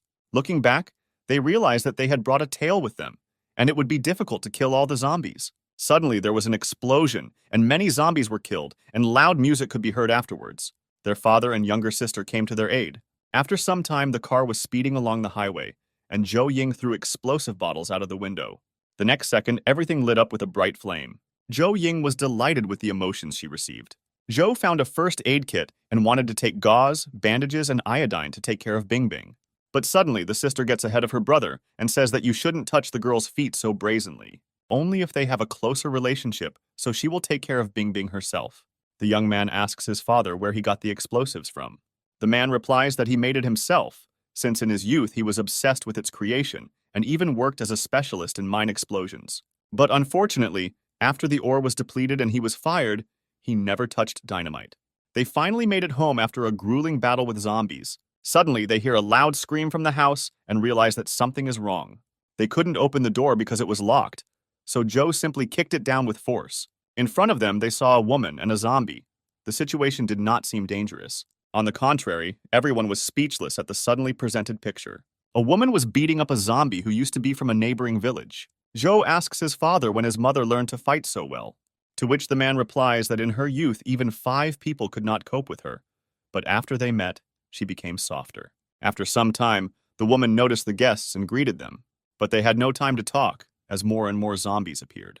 Uncle Huang and Uncle Nu warned everyone that a huge crowd of zombies was approaching from the west. Hearing this, the guy got angry and he was ready to fight. In his previous life, his entire family suffered due to a sudden zombie attack. But now everyone is ready and will not leave these creatures even a chance to win. The guy was sure that they would definitely survive because he did not fight alone and all his relatives were nearby. The zombies were infecting more people and were going to lay siege to their home. Joe was sure that someone was controlling these creatures. Looking up, he saw the figure of a man standing alone in the distance. This figure was none other than Lin. He was somehow able to survive. The battle dragged on, but the zombies did not decrease. They continued to attack their house. They had already used up all the explosives, and the situation was getting more complicated. Zombies were everywhere, and the guy felt that they had tactics. Since the zombies had been advancing for a long time, everyone was tired from such a long battle. At a rapid pace, zombies filled everything around. Joe tells everyone to go to the courtyard and hold the defense there, and he will take over the rest. The next moment, a crowd of zombies attacked him, and a mountain formed. The guy activated the Bloody Buddha ability and destroyed all the zombies. He felt his blood boiling in his body, and a force awakening that could destroy everything in its path. He had seen in his previous life how one commander of the Dawn Army had the same ability. Somehow, his Blood Buddha ability was much weaker, but that didn't matter at the moment, since he had to deal not with a crowd of zombies, but with the one who controls them. Meanwhile, everyone fought with the zombies and did not let them go further. Auntie covered Bing Bing's back and asked if she was okay since she was injured before. The girl thanks for the help and asks where Joe ran away to. Zhou Ying replies that her brother is now definitely crushing all the zombies left and right. She adds that there is no need to worry as her brother is safe and unharmed. Turning back, she saw a destroyed wall and a lying man. The lying person was Zhou. He shouted to everyone not to come near and to run away from here as quickly as possible. The one who sent him flying and forced him to break through the wall was a huge zombie bear. The guy did not want to give up. He knew that he had to fight to the end. Joe could not allow that situation to happen again. He had to protect those he cared about. The young man stood up. He wanted more power. A strong wind blew. Everyone was worried about the guy. Joe went on the offensive with renewed vigor. He wanted to win as quickly as possible. But suddenly Derek appears. He stops the bear's huge paw with one hand. The guy adds that it took him time far away in the mountains to get used to this power. Derek decided to show his younger brother how to use such power. The bear flew several meters, kicking up dust and stones along the way. But the monster is not dead, so Derek tells Cho to mind his own business, and then he can handle it himself. The young man was glad to see his older brother and says that he leaves everything to him.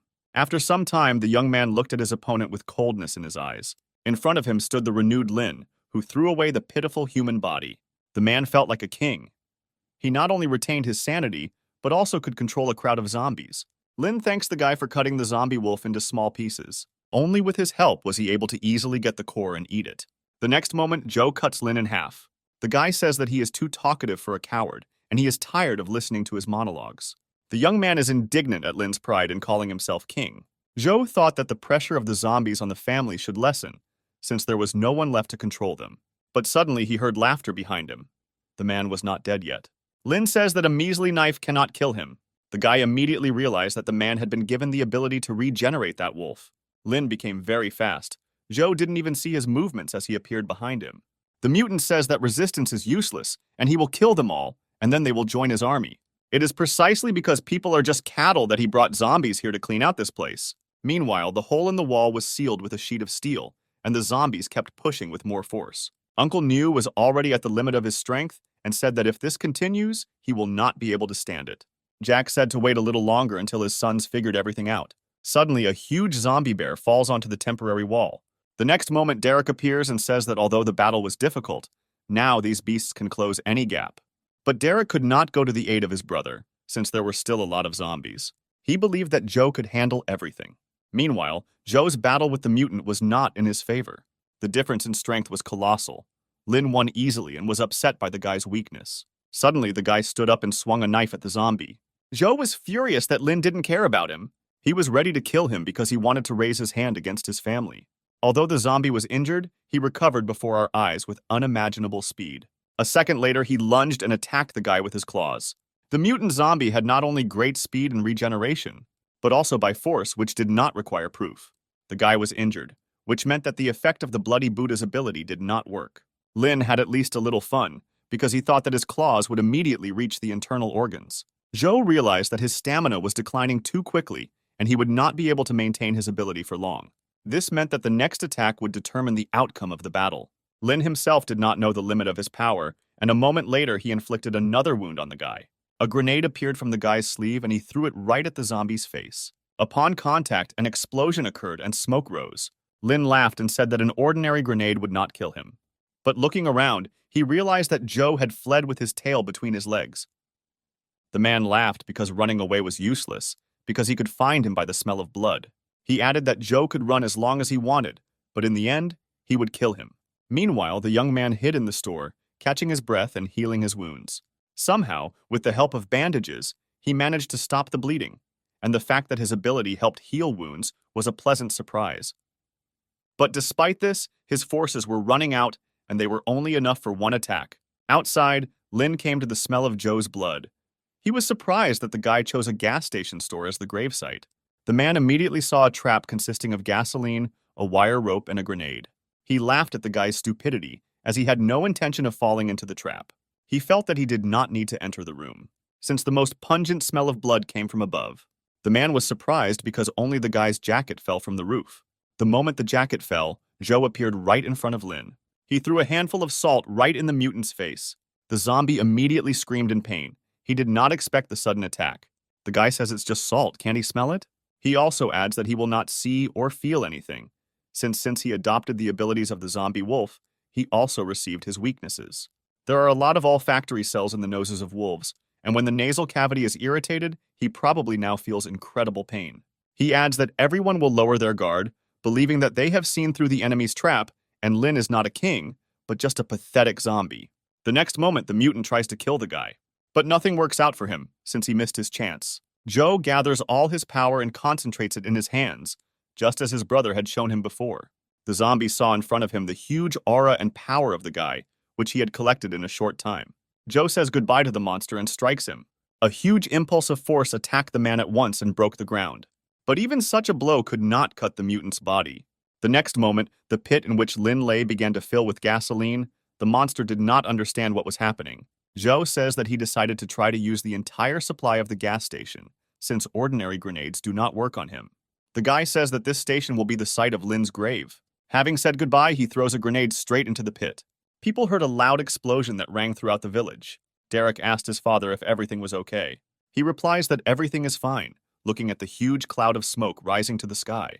When the smoke cleared, the sun illuminated the area with bright rays. The zombie crowd retreated because they were afraid of sunlight. Everyone breathed a sigh of relief as they managed to survive this stormy night. They were very happy about their first triumphant victory. Joe, returning home, was also very happy, since all his relatives were safe and sound. Suddenly, behind him, he hears a girl calling him. She asks for help, and the next second she falls from loss of consciousness. This girl was familiar to the guy. Her name was Layla. Sometime later, at home, Joe Ying tells his brother that he is a pervert because he began to undress the girl right in the middle of the street. The guy says he just wanted to make sure the girl wasn't bitten, since their own safety comes first. He also adds that he himself was without a t-shirt, to which his sister replies that this is certainly the answer of a pervert. He was lucky that Bing Bing didn't see it, and she was there to stop him. The guy doesn't understand what his sister is talking about. At this moment, Bing Bing comes out of the room and says that Layla's condition is normal. She will recover after sleep. There was silence in the corridor, and the girl who had just appeared did not understand what was going on. Immediately, Joe Ying comes to his senses and says that everything is fine. Joe picks up and thanks the girl for her help. Bing Bing is embarrassed and says that she didn't do anything special. A company of 3 people gathered to check if there were survivors and said goodbye. Suddenly, the young man shouts at Bing Bing not to blame herself for the deaths of others, because even with all the precautions, the wave of zombies could not be stopped. He adds that the most important thing is to move forward. Finally, the sadness disappeared from the girl's face. She smiled and said that he was right. Derek, who was sitting in the car, said that Joe had finally become an adult. The young man tells his brother that this time everything will definitely be different. The guys got into the car because they had to get rid of all the corpses. Outside the city, they piled up and burned a bunch of corpses. They had to be burned, since animals that eat them could also mutate. Derek says he wants to sleep, and Cho will have to drive the car back himself, as well as fill up the tank and wash the car. The young man awkwardly says that there is no more gas station. He also adds that he doesn't want to wash the car just because his older brother said so. Then Derek suggests playing a game of demon hunting. Instead of rock, paper, scissors, the 2 brothers came up with this game themselves. They loved it since childhood. The rules were very simple. The hunter stood still for 10 seconds. The demon's task was to run as fast as he could. If the hunter catches the demon in 3 minutes, he wins. 10 seconds later, Derek appears behind Cho and says that he can do it too. But the younger brother suddenly changes direction and dodges the grab. 2 brothers chased each other at high speed throughout the forest. Suddenly, Joe decides to climb a tree. He made a jump while running, but suddenly the tree under his foot disappears. In fact, it simply fell over and he was unable to jump on it. Derek used his ability and forcefully knocked the tree to the ground. The guy landed next to a fallen tree and turned back. He saw a tree log flying towards him, so he blocked it with his hand. Derek stood on the other side and applied pressure, thereby driving Cho into a trap. The guy could hardly hold on, since the difference in their strength was high, and it was not easy to surpass it. After a short time, there was nowhere to retreat, and the guy found himself in a dead end. The next moment, the log exploded under simultaneous pressure from both sides. Derek comes to his senses and says that he went a little too far. He asks if everything is okay with Cho, but looking ahead, he saw no one. The young man sat upstairs and said that victory was his, as 3 minutes had passed. Derek asks how the guy managed to get there. Joe replies that he simply pushed off the rock. He did not expect such a difference in strength. Derek asks how he got his powers. Since he ate the core himself, he thought that his brother did the same. The guy doesn't answer directly and says that his ability is like an effect of borrowing power, although in a past life he actually ate the core. Derek says that Cho can borrow his ability, but their powers are different. The young man says that he is almost right and suggests calling his ability the Bloody Buddha. And this ability increases speed, strength, and protection from physical damage. But so far, Zhou only understands 70% of the ability. Derek says he put the zombie bear core in the desk drawer in Cho's room, as it was better to be prepared for anything. The brothers did not know that someone behind the tree was eavesdropping on their conversation. As night falls in Zhou's room, Zhou Ying entered the room while her brother was sleeping. She was looking for the zombie core. By finding the core and absorbing it, she will finally gain superpower too. The next morning, the weather was sunny and the birds were bathing in the sun's rays. Zhou plowed the land in order to grow crops for the future. The guy didn't want to work, but again, as the youngest son, his mother forced him. The young man thought that his mother was biased, since his brother was definitely free, but only he worked. In other respects, Zhou was also not ordinary, so he used his ability and began to cultivate the soil. Layla stood outside, gathering her thoughts to approach the guy. The girl was wearing only one white shirt, and one might say she looked seductive. In the end, the girl decided to come around the corner and called out to the guy. Looking ahead, she was surprised by the scene that appeared before her. Zhou turned around and asked the girl if everything was okay. Layla says she just wanted to thank the guy for saving her. The young man said that he was simply fulfilling a promise he had made long ago, and she did not owe him anything. The beauty says that it doesn't matter. She pours tea and asks the guy to help her again in the future.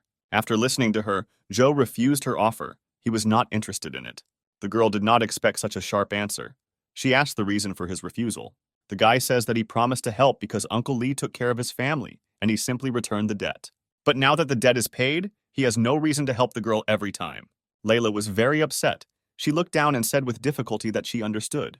After some time, Zhou finally cleared away all the dirt he created when plowing the land.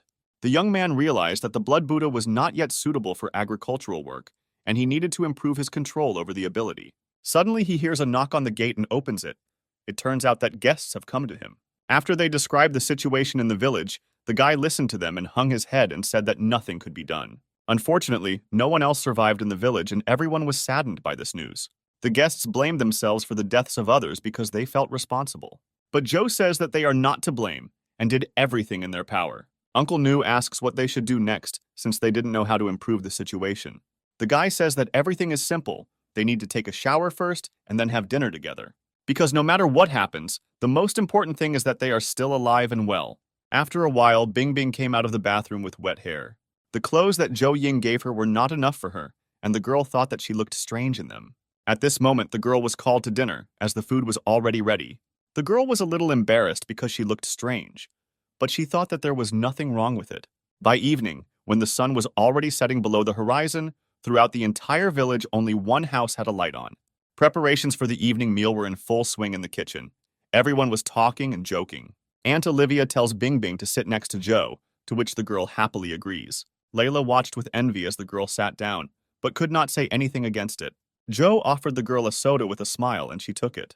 Jack raised his glass and said that now at this table are all the survivors in the village. Communication has not yet been restored, and they do not know how things are in other places. But they all must survive at any cost. They have already survived a wave of zombies. This meant that they became one big family and they had to help each other in difficult times. And also, they must not only survive but also live in prosperity and well-being. Everyone raised their soda after such a speech and decided to drink to a bright future. Suddenly, the drink falls out of Zhou Ying's hands and she falls out of her chair. Derek immediately stands up and asks how she is feeling. The girl sweated profusely, her eyes turned red, and a barely audible roar escaped her mouth. With one glance, Zhou realized that something was wrong with his little sister. The next moment, the sister suddenly stood up and attacked the guy with a scream. She grabbed his hand with her teeth, but the guy was ready for this and activated his ability in advance. Everyone was surprised by the girl's behavior and were at a loss as to what was happening. The father tells his daughter to unhook from her brother, and he will settle everything if there is any disagreement. Behind the man, Layla was very frightened by this behavior, as if she had not seen this scene for the first time. Finally, Zhou Ying's impulse began to weaken, and the girl began to come to her senses. The guy asks how she is. The girl came to her senses and stepped back. She looked at the perplexed eyes of the others. Everyone was perplexed, and the father asked his daughter what it was. She was confused and did not know what to answer. Zhou Ying was embarrassed by the large number of eyes fixed on her and asked her brother to help her. The guy suddenly stabs his sister in the stomach. She did not expect such a turn of events. Taking his sister with him, Joe said that she had drunk too much soda and needed to clear her head. Everyone looked with slight fear and surprise. They were simply speechless. On the street, Joe Ying burst into tears because she realized that she had just almost attacked her family. The guy scolds his sister for her rashness and says that she is very lucky that after eating the kernel, she remained alive at all. The girl apologizes and says with sadness in her voice that she also wanted to have superpower. This time, even with the experience from his past life, Joe was truly taken by surprise by his sister. He didn't even know what would have happened if he hadn't sensed something was wrong from the very beginning. The guy sighed and put his hand on his sister's head and said that he would teach her to use the new power. To begin with, she must close her eyes and think of the force as a flow of air that filled her body. The ability was already part of her instincts. And now, having this ability, she must open the world anew. The girl opened her eyes and the guy asks what she sees in front of her. Joe Ying said that she sees the flow of life, and it seems that she could control this flow. She extended her hand to the plant in front of her, and it began to grow right before her eyes at great speed. The girl was very surprised that she accelerated the growth of the plant. Joe replies that apparently it is, and the sister asks if he can do the same. The man was very happy because he had only planted these potatoes during the day. But now with the girl's ability, they don't have to worry about supplies. The girl was shocked by what she heard. She did not want her ability to be used for farming. She thought she could shoot laser beams, control thunder, or turn into a supergirl. But in the end, she is just a good farmer. Her brother was amazed at her imagination. Zhao knew that by eating the core, the probability of awakening the ability was very small, and the fact that his brother and sister received it was clearly not just luck. He thought it all had something to do with his ability. Morning came, and as expected, the rooster tried to wake everyone up. But suddenly there was silence as Zhou grabbed the bird by the neck and told him not to make any noise. The guy asks where Uncle Nu got the rooster from. The man replies that they also have a chicken.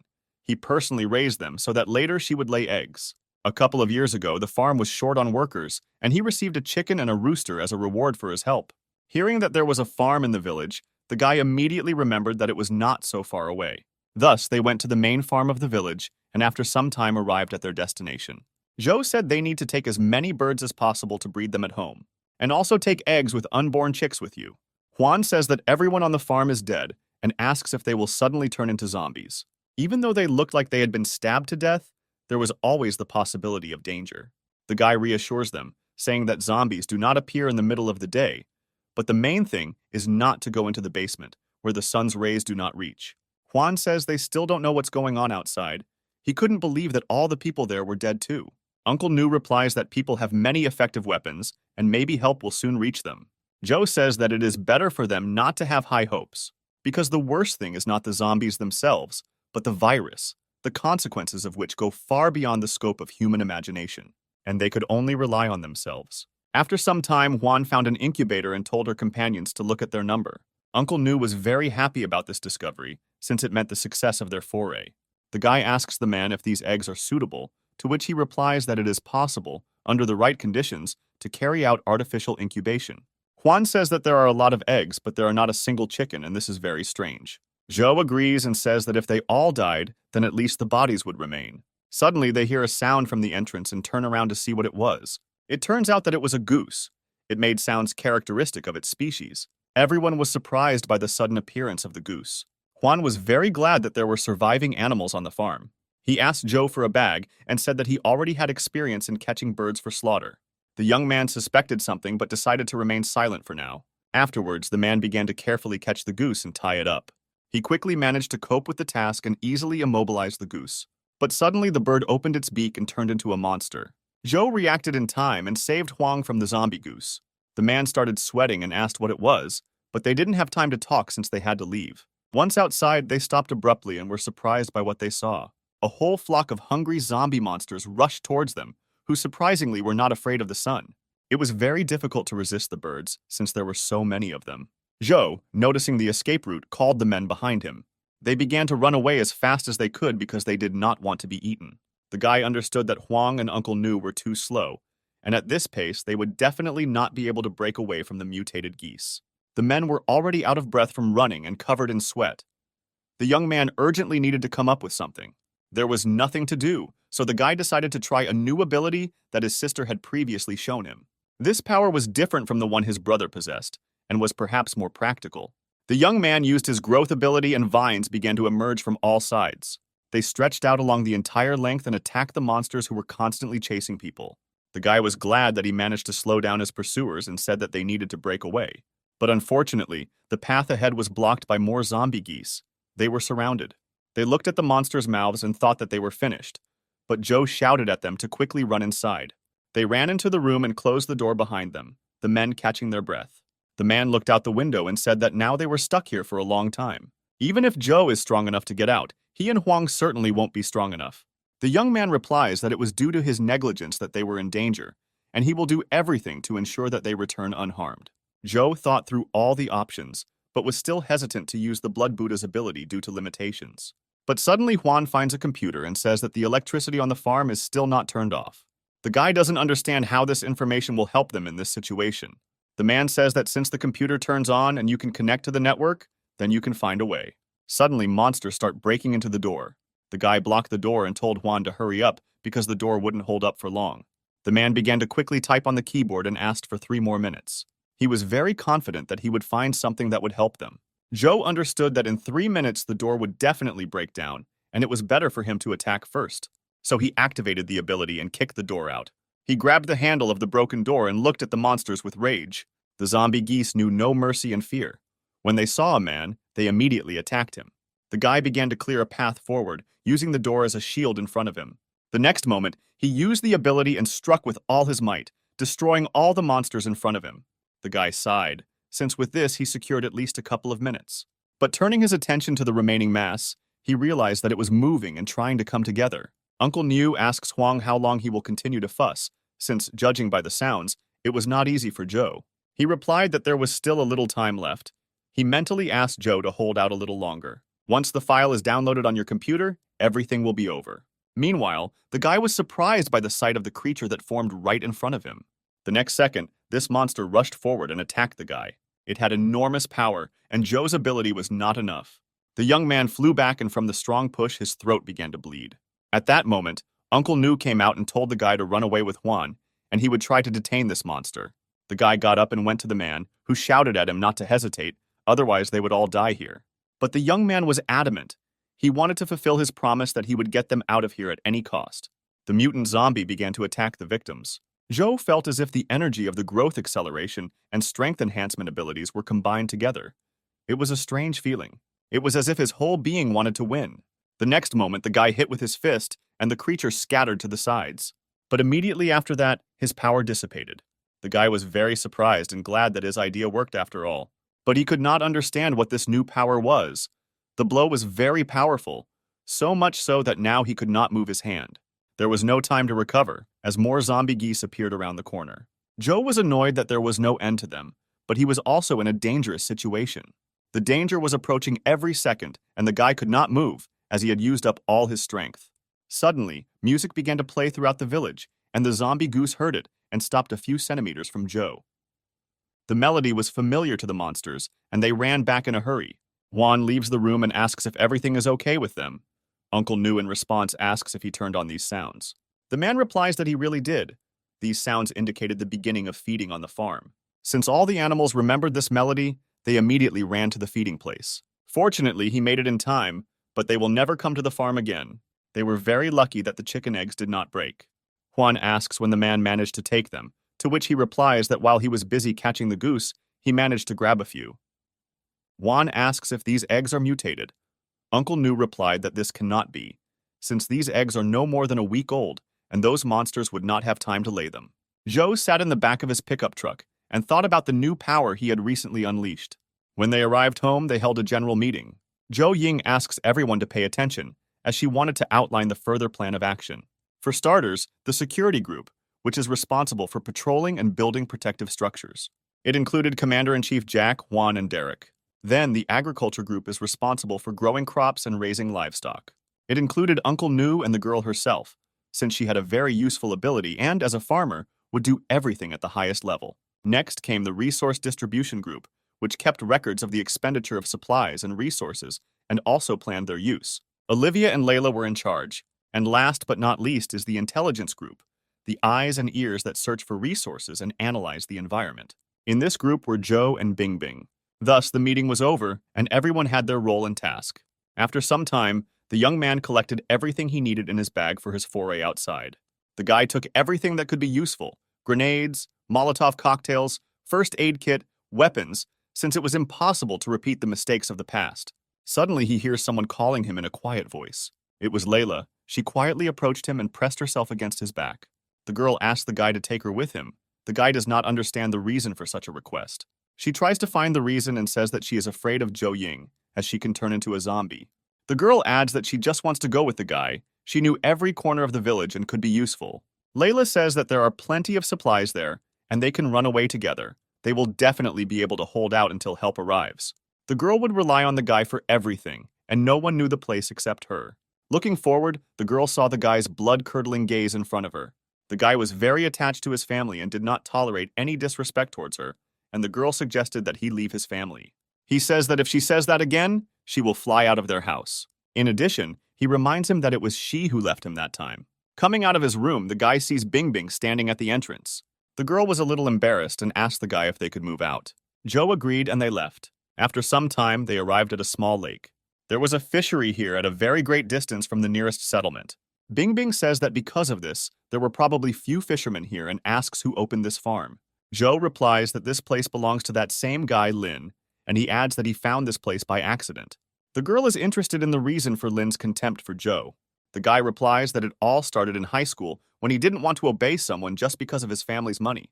And then Joe began to communicate closely with Layla, and Lin tried to show off in front of her every time in order to woo her. Bing Bing says that Lin didn't like Layla because he often insulted her in public.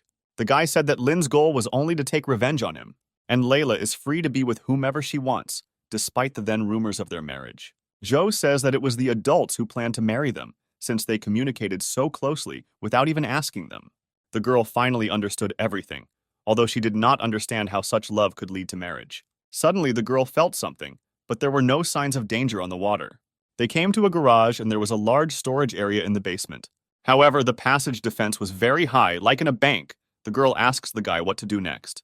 The guy replies that they should try their luck anyway. But in fact, in a past life, he was already here, hiding from zombies.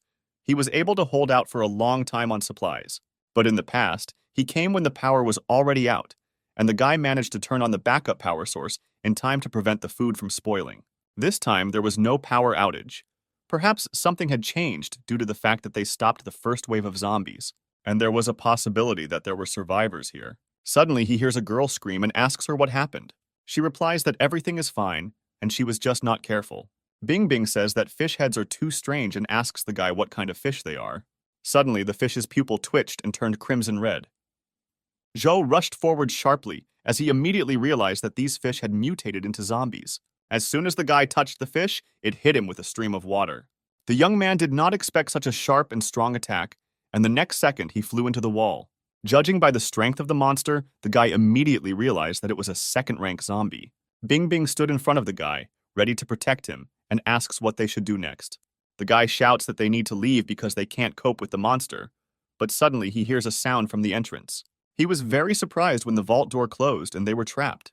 The guy took a knife out of his bag and rushed to attack, since they didn't have time to mess with the door. He had to deal with the danger first. Bing Bing could not help and watch the battles, hoping that the guy would cope. The knife cut into the scales of the fish, as if into iron armor without cutting a drop. There was no way the guy could cut through these scales with force. The creature was completely covered in scales, but it must have a weak spot.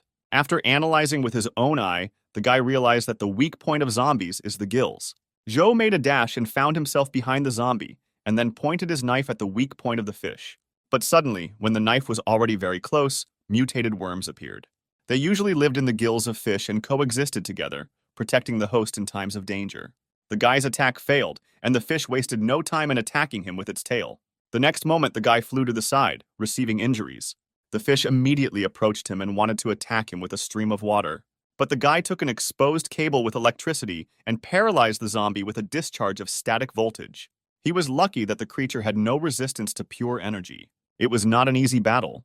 The guy grinned at the fact that even though everything was different from his previous life, but basically these were not key events. It was obvious that someone had deliberately placed this mutant in the vault. Bing Bing asks if the guy is safe, to which he replies that everything is fine and they need to return quickly, since it is not safe here. Trying to turn the door handle, it did not yield to the girl's efforts. She was amazed that the door did not move at all, as if someone had locked it from the outside. Joe activated his powers and asks Bing Bing to step aside. The next moment, he hits the door with his fist with all his might. After all the dust had settled, they saw that the door was safe and sound. The material of this door was as strong as a bank vault and also underground. It was not easy to open it with brute force. Joe says that this was the strongest blow he could unleash at the moment, and apparently there is no way to open the door. The guy is tired and adds that he needs to rest a little. The girl tells the guy to rest, and she will examine this place. Perhaps there was another way out. Joe was resting, sitting in the corner near a pile of stones, when he suddenly opened his eyes. Since Bing Bing arrived depressed, she found nothing even though she looked through every corner. Unfortunately, there was no other option in this vault. The temperature in the storage facility was about -18, and even if they withstood the cold, they would sooner or later run out of oxygen. There was no time to hesitate, and the guy stood up, saying that he would try again. Suddenly, Joe notices the cannonball that the girl was holding. She asks him if she will gain powers like him if she eats it. The guy, worried about the girl, suddenly grabs her hand and says that this is too dangerous. She will not be able to use her ability constantly, and moreover, the effect is limited. Bing Bing says that if this continues, they will die here, so she asks the guy to let her risk her life. Take a risk and hope that he can survive, and the awakened ability will allow them to get out of here. Receptivity is the ability to awaken Bing Bing in a past life. He didn't know if anything would change this time because of the guy's intervention. Joe asks if she is sure. He thought that since she showed courage, he should not be afraid either. Bing Bing says that in the past, she would have been scared, but now she is ready with him. It was already evening outside and the sun was setting. Jack and Derek searched for the missing, but no one responded to their call. Suddenly, they hear a loud roar. Jack asks if the zombies should be afraid of the sun. Derek says they only appear at night, but something was clearly wrong here. The next moment, they hear Juan scream and run towards him. They didn't know that someone was listening behind the tree. In his memories, Joe saw a destroyed city. The guy was on the roof of a destroyed building in a dream. A voice from the side wakes him up and asks him to wake up quickly. Opening his eyes and looking to the right, he sees a girl with a rifle in front of him. This girl was Bing Bing. She commanded him to get up, because she had a job for him. She noticed 4 huge zombie dogs of the 4th rank and 2 tigers of the 6th rank. The guy said that because of them, a lot of zombies would gather here in about 20 minutes, and they needed to notify the others. Bing Bing says that they won't make it in time, and only if she can deal with the leader, she can gain some time. The guy does not agree and says that as a captain, there is no point in staying here. The girl says that Joe's abilities have not yet awakened, and his presence will only interfere. The guy was saddened that after eating the zombie core, his ability had not yet awakened. The guy reluctantly tells the girl that she simply must survive. The girl smiled and nodded to the guy, and the sun's rays illuminated her beautiful face. Suddenly, the guy wakes up from his sleep as the girl woke him up. Waking up, the guy notices that something is wrong with the girl and asks why she is all on fire. Bing Bing herself doesn't understand what's happening, but it was hard for her to breathe. She sweated profusely, and her whole body felt like it was on fire. The girl could no longer endure this heat. Joe asks to wait a little while he brings some ice, and he asks the girl to stop undressing. She replies that she can't and asks him not to look. The guy says that he didn't look and immediately turned away. After a while, he asks how she feels. Bing Bing says she feels much better. The next moment, she added that she saw zombies. There were a lot of them. Joe tells her not to panic, as that is her ability. The guy was convinced that he had no influence on anything, since the girl had this power in a past life. The girl says she sees a whole bunch of zombies underneath them. Joe is surprised by what he heard, as he did not know that there was something below. After searching a bit and moving the shelves aside, they found a secret passage down. There really was a staircase leading down. Having gone down, the girl asks what the smell is in this passage. The young man says that it is the smell of sulfur, and that the Lin family used fishing as a cover to illegally store gunpowder. It was not surprising that all the doors and equipment were still working. Apparently, they had spent a lot of money. Suddenly, they hear the roar of zombies who were walking aimlessly around the room. Joe says that it is too dark here, and he is counting on the girl, who is surprised by such a statement. The guy took out a knife and encouraged Bing Bing, saying that they would succeed. The girl, after listening to him, activated her ability and became serious. She told him the zombies' location, and the guy at the same moment destroyed them, clearing the passage. Thus, they continued to go deeper and neutralize all the attacking zombies. Finally, after some time, they reached a locked room and entered it. There were a lot of boxes, and the girl asks what they should do next, since they have reached a dead end. After looking around, Joe said that if they swam through, they would end up right in the pond outside. So they blew dust through the pipe and into the waters of the pond. Bing Bing was very happy that they could finally get out. Suddenly, a huge zombie fish appears next to the girl and grabs her. Joe grabbed the girl's hand and tried to pull her out of the monster's mouth. But despite all his efforts, water was not his element in the end. The grip weakened, and the fish carried the girl away in its mouth. The guy watched Bing Bing lose again and couldn't let it happen again. This time he was not going to leave the girl alone. The young man activated his ability, and kelp vines began to appear from the bottom. They grabbed the fish from all sides, but the monster resisted. The girl was running out of oxygen, but she saw Joe trying to save her. The last thing she saw was the guy holding out his hand to her. After some time on the surface, the girl opens her eyes. She jumps up abruptly and screams the guy's name. The guy turned around and was glad that the girl woke up. By that time, he had just heated up the canned food, as they needed to refresh themselves and gain strength. The girl thanks the guy and asks what happened to that fish. Joe replies that she probably became food for the rest of the mutants. He adds that she was more difficult to deal with than the monster in the vault. However, most likely, those mutated fish have already spread to other places and will be encountered again in the future. Bing Bing says that during university, the guy was quiet, and she thought that he would be difficult to get along with. But since the zombie invasion, he has saved her from danger more than once. The girl was a little embarrassed and asked why he was so kind to her. Joe was honest with her and said that he saved her first because of her ability, because she would help him to protect his family. The girl was a little upset, but was grateful for the honesty. Bing Bing asks why he saved her this time. The young man was silent for a long time, not knowing what to say, and when he began to speak, the girl stopped him and, turning away, asked when they were returning. Joe says that they need to move out right now, and thanks to her ability, they will be able to avoid collisions with zombies. Finally, in the middle of the night, they returned home. My little sister ran out and hugged her brother. She was very worried about him. The guy sees that the girl is worried and asks what happened while he was away. Joe Ying fell silent, and then suggested that they go inside first. At home, Juan was sitting on a chair. He was infected with the virus and was trying to escape. Joe was stunned by this event and asked how it happened. Derek said that when they went looking for them, they came across zombies lurking along the way. He wanted to find a rank 2 core to save Huang, but he failed. Uncle Niu asks if there is anything else that can be done.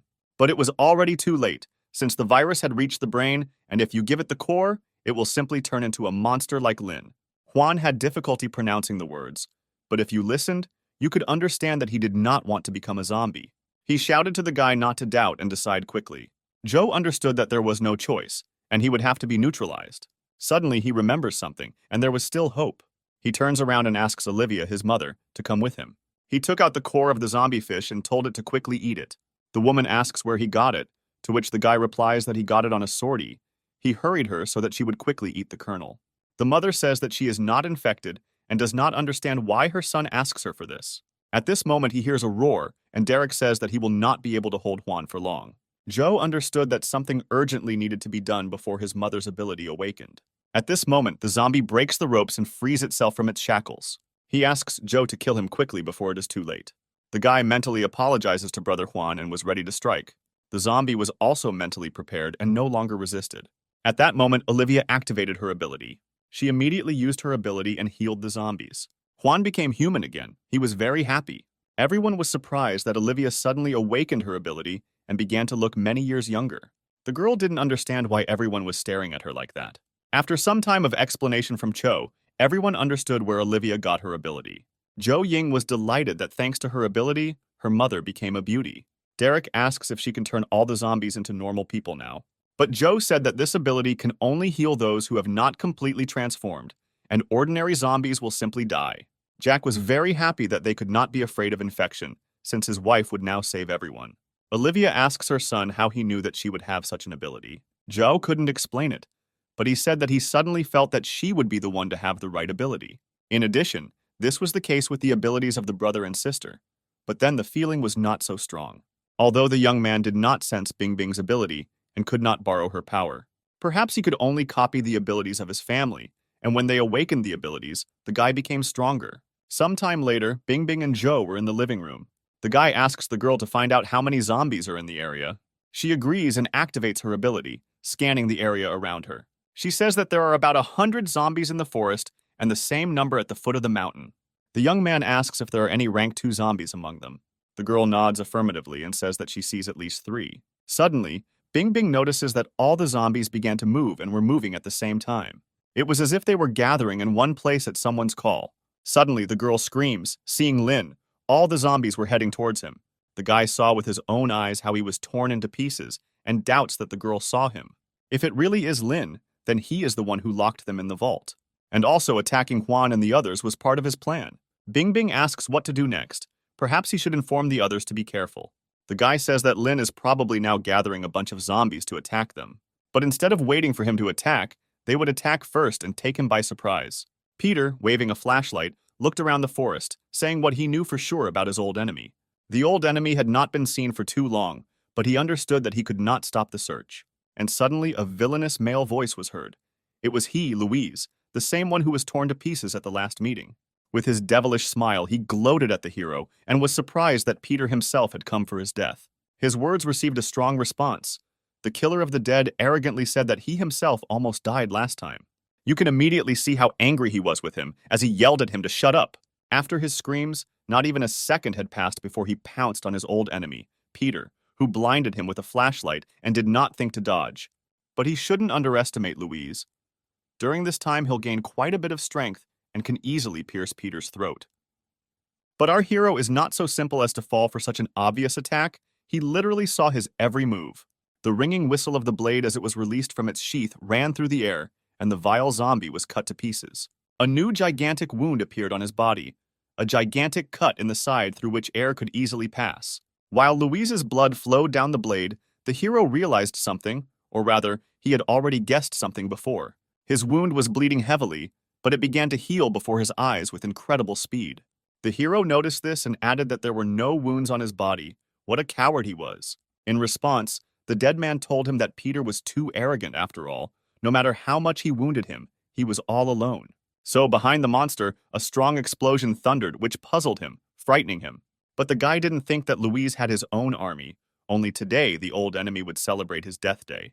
Meanwhile, in the direction of that explosion, a large cloud of smoke flowed, and the fire illuminated that crater. The explosion was truly powerful, creating a giant fire that sent smoke into the sky. In the middle of the fire lay the corpse of a dead man who smoldered in the wind and finally left the world.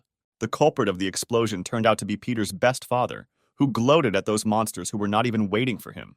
Now the big guy brought incredible pleasure from incinerating zombies. Well, it's not just that he dies laughing, but this laughter made him lose all his mind, and he completely forgot that he was standing on a tree. As soon as he took the first step, he fell from the tree. You wouldn't wish his stupidity on his enemy.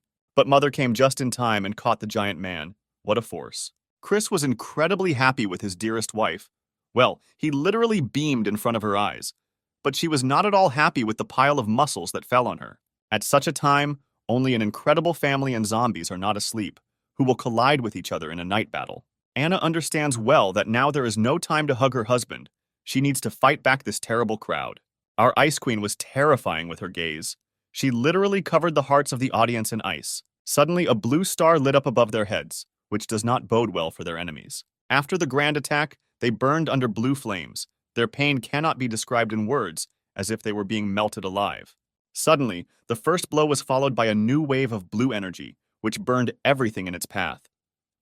The magnificent mother was fully aware of the new power, which exceeded all her expectations. After such beautiful attacks and blows on zombies, hubby only began to love her more, but our queen was so icy. After clearing one of the dead zones, a signal came from Anna, who asked Bella where they should go next. She immediately replied that they should go to the northwest about a kilometer.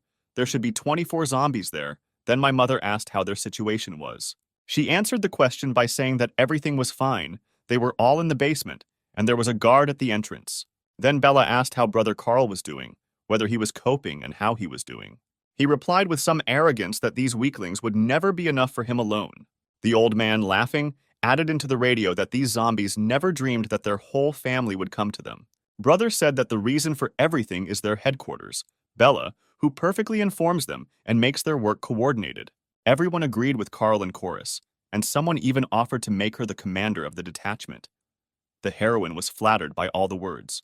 Suddenly, something shocked her. With her abilities, she looked into the battle towards Peter and Louise. It was not at all easy for the deadman to fight against the hero. He literally surpassed him in everything. The boy looked arrogantly down at the enemy. A fire of confidence burned in his eyes that Louise could not repeat. He was shocked by all this. Everything was written on his face. He could not even imagine such power from Peter. The corpse did not want to die and lose too.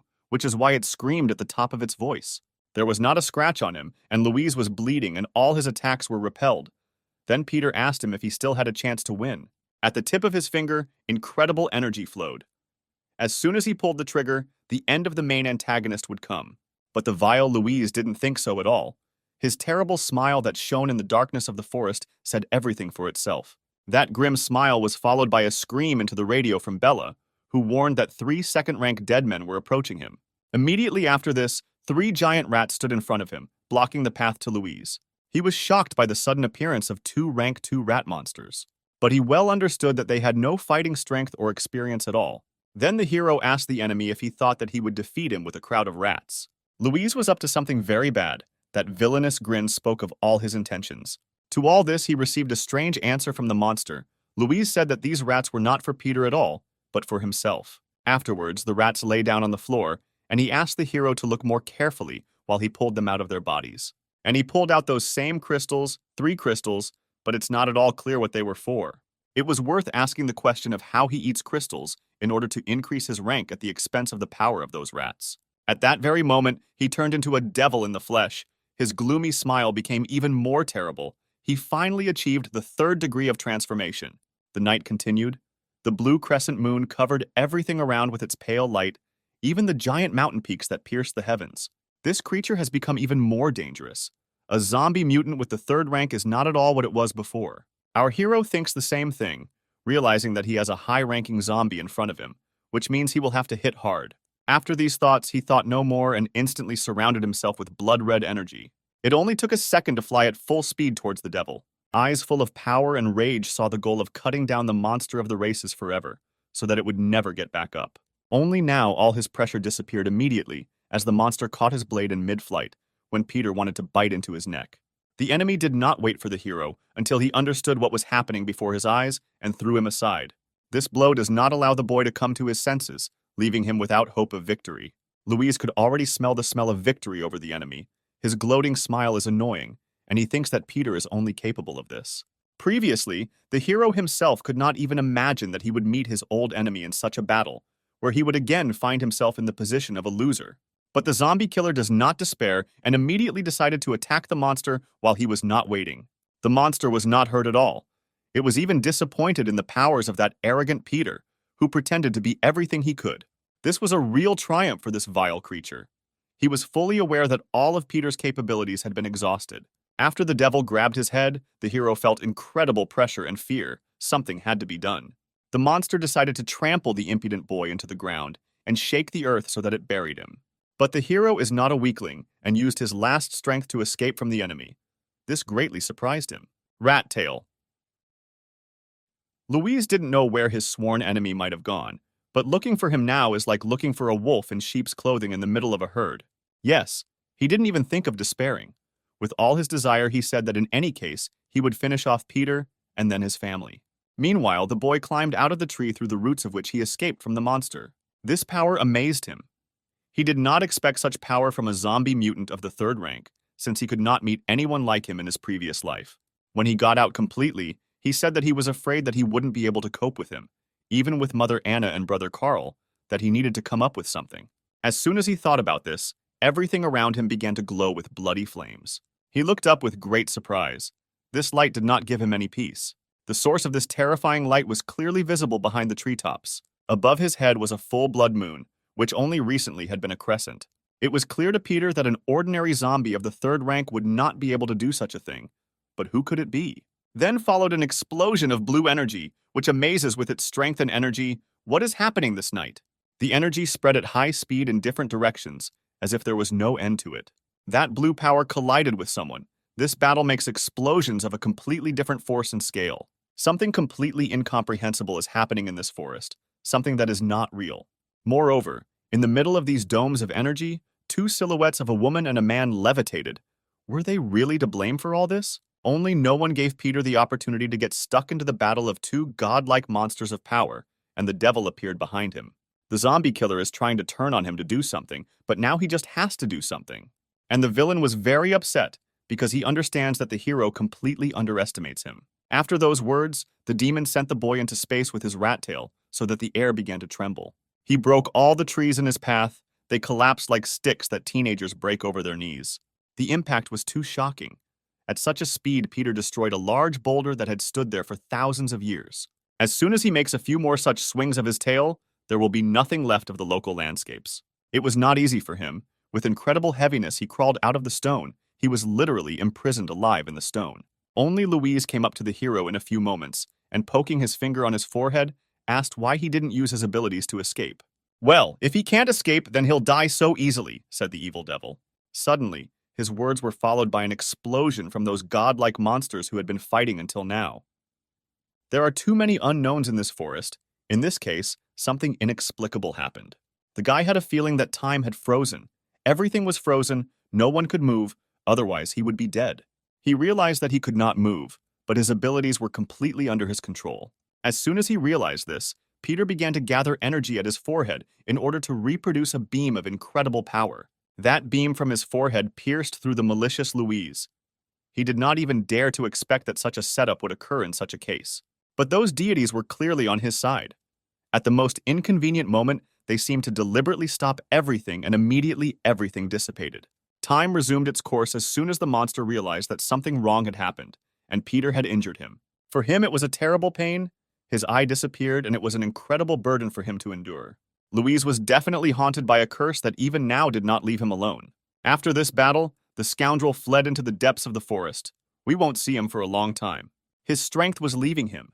His eyelids were getting heavy. His mind was becoming clouded. And at the moment, time stood still only for him. The last energy that kept him on his feet ceased to work, and he fell while Brother Carl tried to call him. The boy was very worried about Peter. He wanted to know if he could get up, if he was safe, and how he was feeling. He was not at all interested in his well-being. The hero wanted only one thing, to catch up with that monster Louise. And all because the whole world is changing. Those deities whose abilities are difficult to imagine, they are obliged to catch up with them. And again, he was plunged into the memories of one of his lives, when he was in the survivors' camp. The hero in those days turned out to be a prisoner of the people of this camp. It was not for nothing that he was tied up.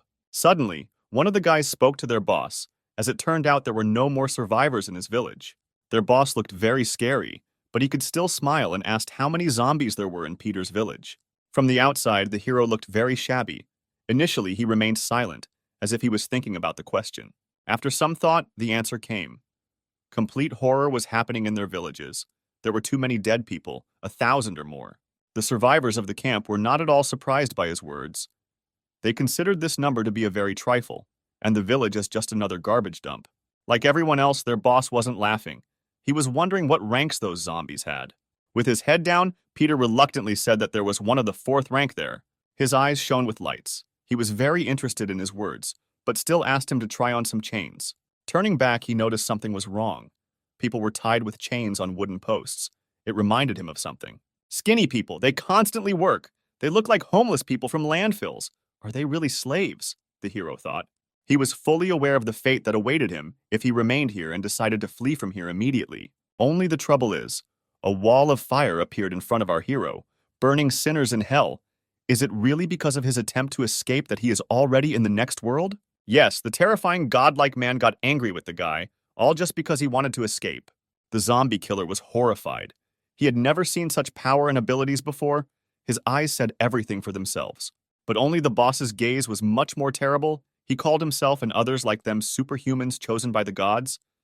They are here for ordinary people to be their slaves. Finally, Peter got out of the terrible memories, during which time he arrived at a place where there was a strange glow that night.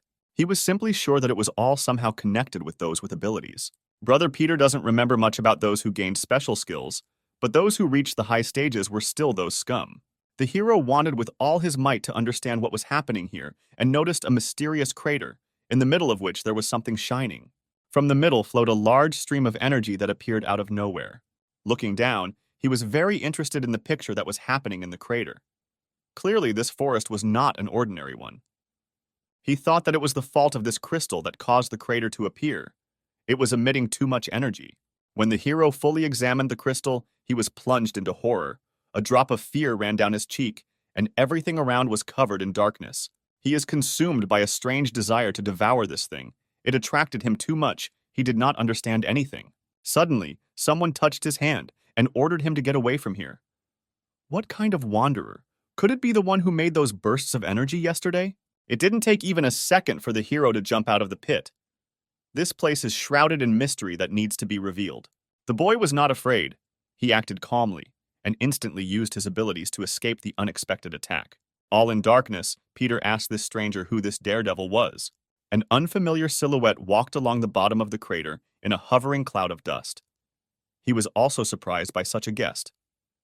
He looked like an unremarkable man, but his scar was very easy to remember. In fact, the man was surprised that he survived here. But Peter is not a weakling, just a moment, and he put his hand to the enemy's neck. The stranger was amazed at such a reaction. Afterwards, he noticed potential in him that definitely needed to be developed. This man with the scar was too strange. Finally, the hero asked him to let go of his hand and finally tell him who he was and why the hell he was here. Scar listened to him, raising his hands. He said that so be it, she would present herself to him. He stood up, put his left hand to his heart and introduced himself. His name was Quint. This hero knows how to surprise. Just as suddenly as he appeared here, he says that he has rank 3 abilities. Immediately after this, a powerful blow followed from the guy whose fist was charged with incredible strength and power. It was clear from his face that he was not very happy about such an attack from his guest. As soon as his fist came close to his face, the enemy dissipated into atoms, and again our teleporter slipped out of our hands. The strong impact was followed by a large stream of particles. This ability is great. One moment and particles began to gather into our stranger, as it turned out. With his words, he was trying to provoke his guest. Here the man with the scar does not have evil intentions, and Peter does not need to rush at him. His target here is the crystalline core in the middle of the crater, but what's so special about it? This is exactly what the guy decided to ask, who is still perplexed by what is happening here. In fact, Quint thought that he knew what kind of crystal was here. It was there for a reason. Still, he understood that Peter had recently acquired his special skills. He had nothing to answer to this. Silence reigned in the forest. Only the warm breeze straightened his hair.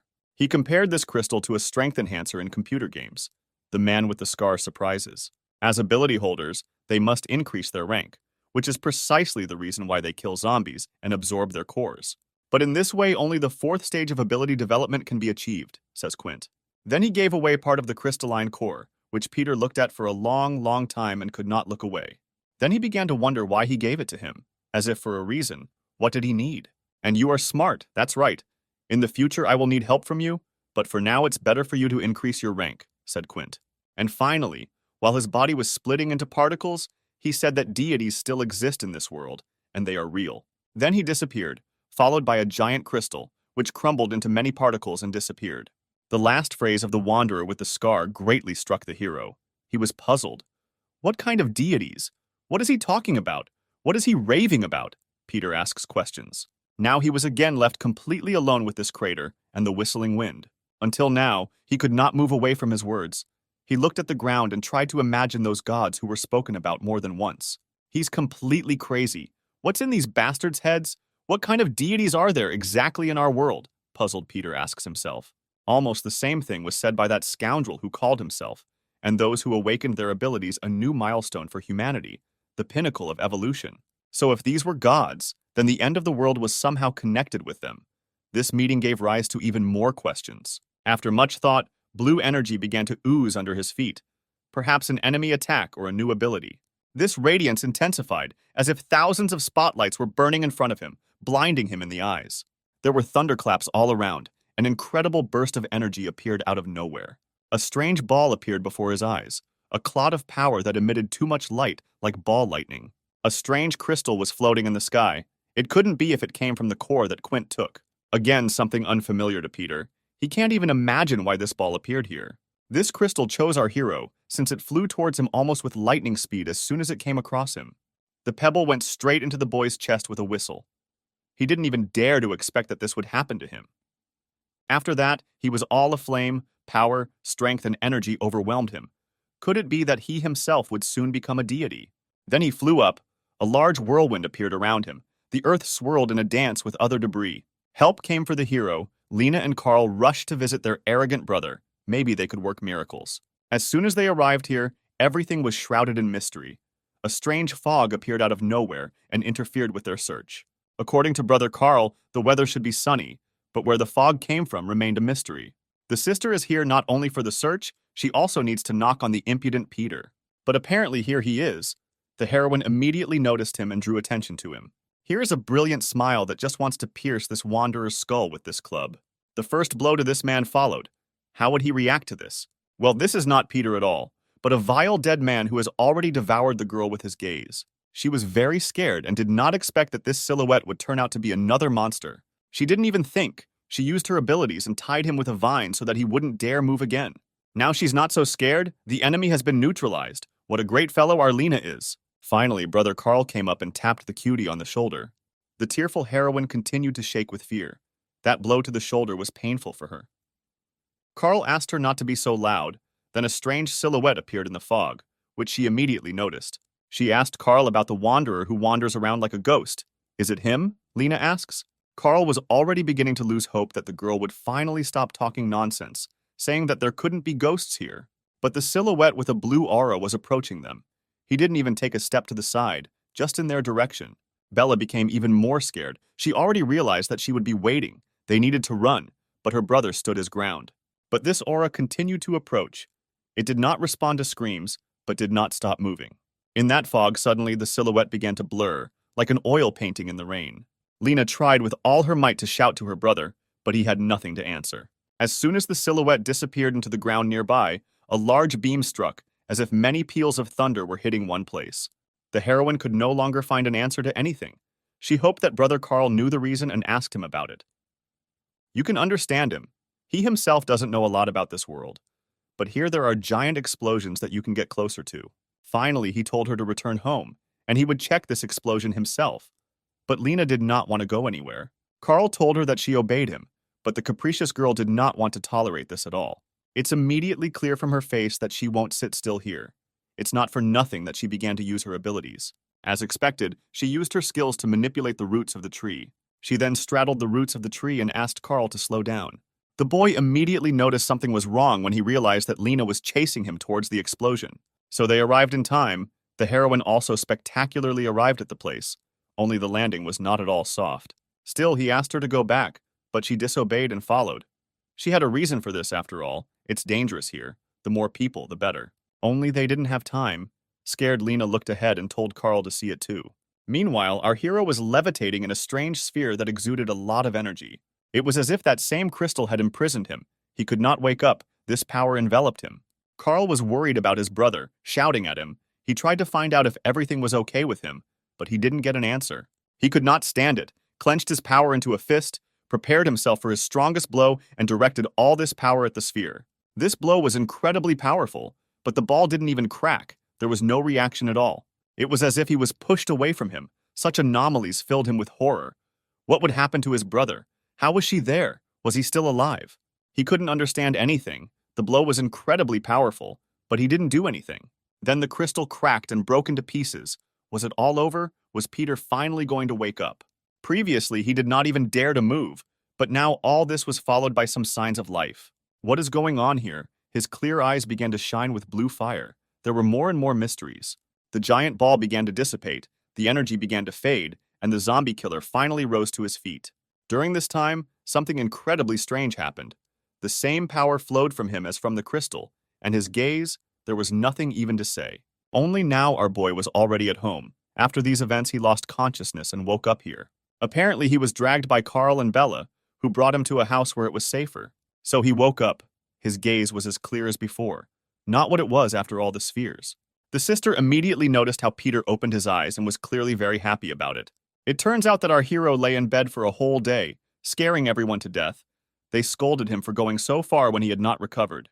He wanted with all his might to find out what happened then, how he ended up here. There were so many questions and no answers. The sister answered him that they should ask him how he ended up being absorbed by the blue light and how he got into this giant ball. And again, this radiance in his eyes, he didn't understand anything anyway. And here is such news. As soon as he looked at Lena, he learned literally everything about her, all her abilities, stage of development, and what power she has, even how much she needs before the next stage. He was puzzled by the fact that, looking at his loved ones, he saw strange flags with their abilities. He decided to touch them and find out what was going on here, why he sees all their strengths. As soon as he looked at Mother Anna, he saw her skills, her age, how many crystal cores were needed before the new stage. He saw the same thing on his brother. It was clear from them that he did not understand his behavior. If we believe the information from his eyes, then higher stages require high-rank cores, but if not, then nothing is known. Even if he has a crystal core now, he cannot use it at the moment. From time to time, he realizes the harsh truth that he will have to become stronger, since they will come soon. Suddenly, the father approached the bed and ordered the boy to get up already. Only this brother didn't realize that his dad was doing something to him. What happened? Peter asked.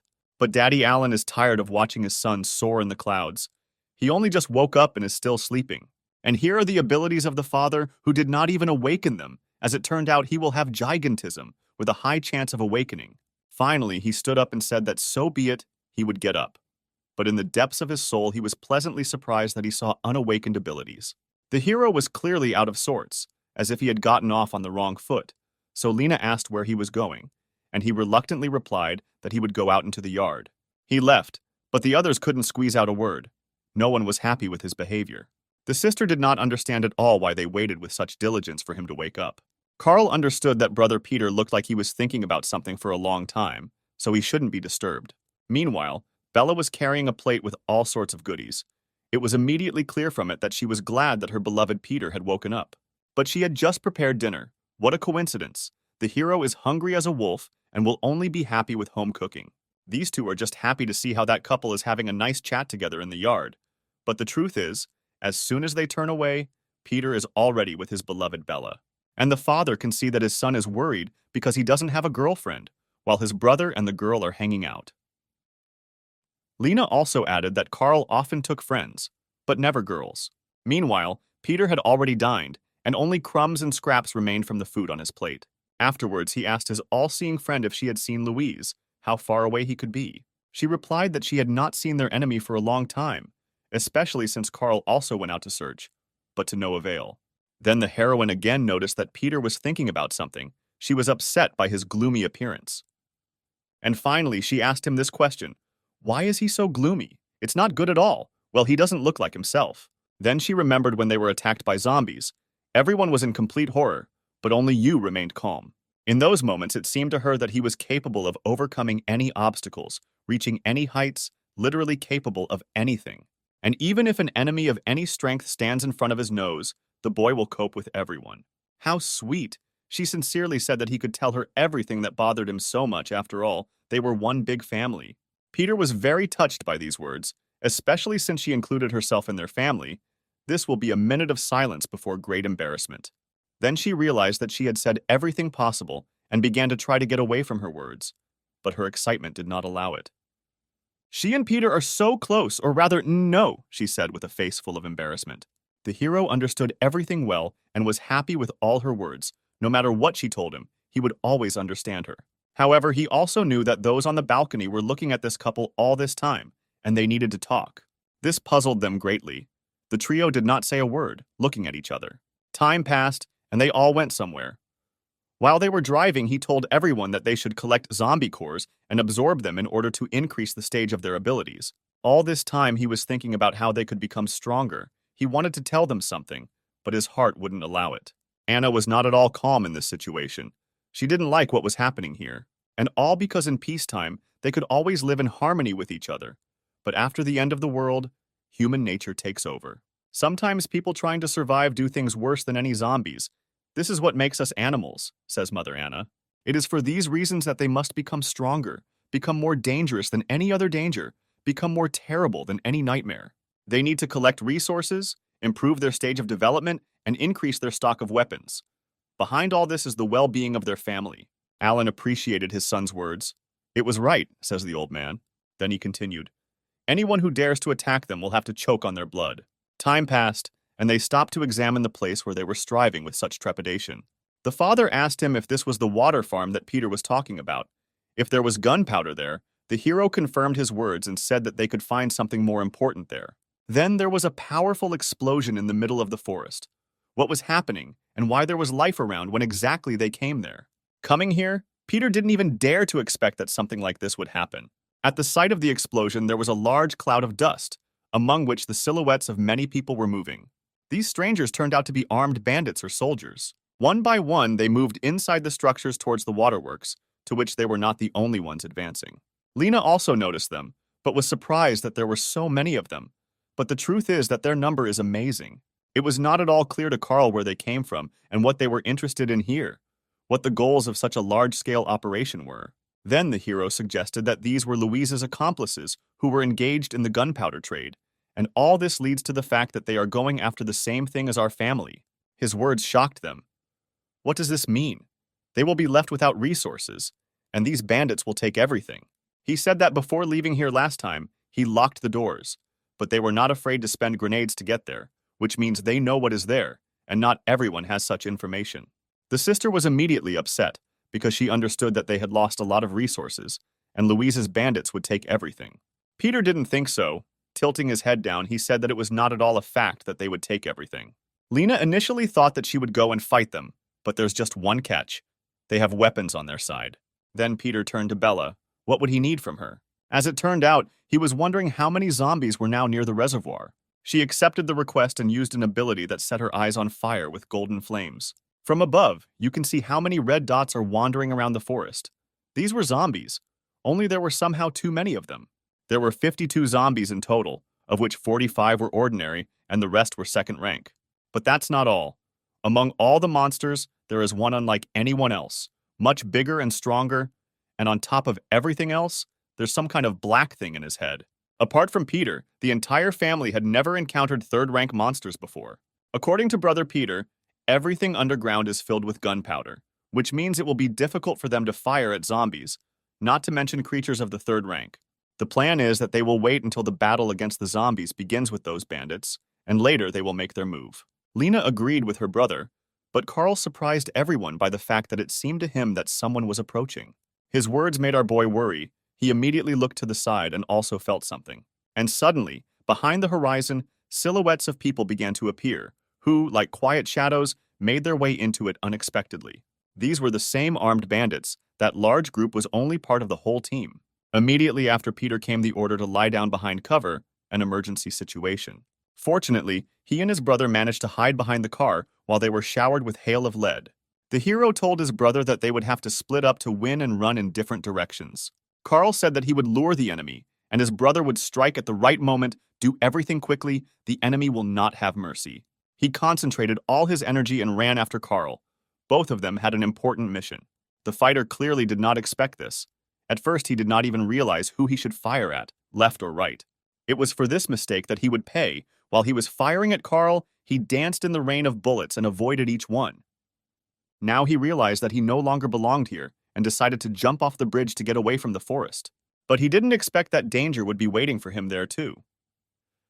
Peter stepped on his heels while he tried to react. Just a couple of moments and one enemy was defeated. One touch and the mask cracked under the pressure of his hand.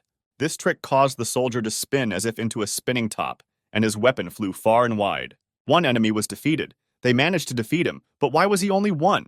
Where were his comrades? He looked for a long time at the daredevil, who alone went out to the owners of abilities. So he's defeated after everything. This soldier will have to be thoroughly interrogated, Peter said. But suddenly Carl shouts to his brother that he needs to run. A new danger was approaching. Was this fighter really just bait? Then a series of gigantic explosions followed under their feet. They did not dare to expect such a battle.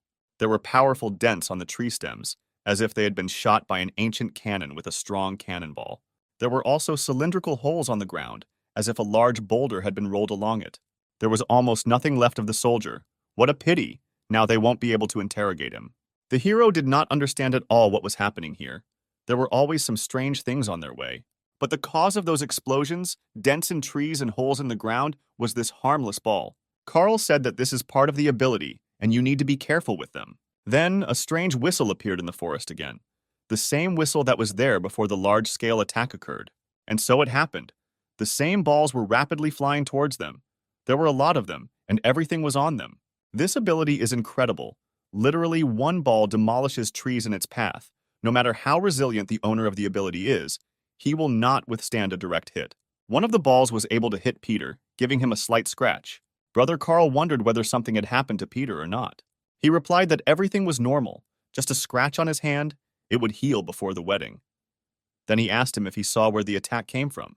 The guy replied that all the balls were flying from different directions, and besides, the stranger shot them from a considerable distance. It amazed Peter how it was shot.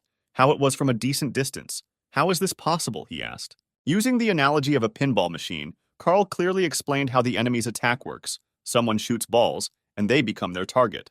And again a whistle appeared, which spoke only of one thing, a new attack and in no way unexpected. They were again surrounded by a hail of countless attacks, many shells flying straight at them, which just sowed panic. During this battle, Peter realized one truth. Wherever they hid, the enemy would find them. It was only a matter of time. In the same way, he determined that they were actually shooting from a long distance, so it would not be easy for them to get close. But if they can always find them, then they too can always understand where the enemy is, the hero understood. Incredibly, someone had been spying on them from under the bushes for a long time. This silhouette would now be difficult not to notice. As it turned out, it was an ordinary zombie, which could certainly provide information to its owners. Not even a second had passed before the bloodthirsty monster was defeated by the hands of a zombie killer. For a long time, he squeezed the head of the monster, whose skull had long been cracked under animal instincts. The boy looked arrogantly at the zombies, and his head was filled with all sorts of thoughts. He wanted to understand what to do with the enemy at such a distance. Meanwhile, Carl noticed that the shelling had stopped. It cannot be that this particular zombie is the owner of the zombie, so the danger still exists. You need to be on alert. He realized that he might be right, since the real enemy could use this zombie for surveillance. The brother suggested that there could be two enemies, but in reality there could be more. Suddenly, from the side of the road, we hear the cry of Sister Lena, who called her brothers to come back quickly.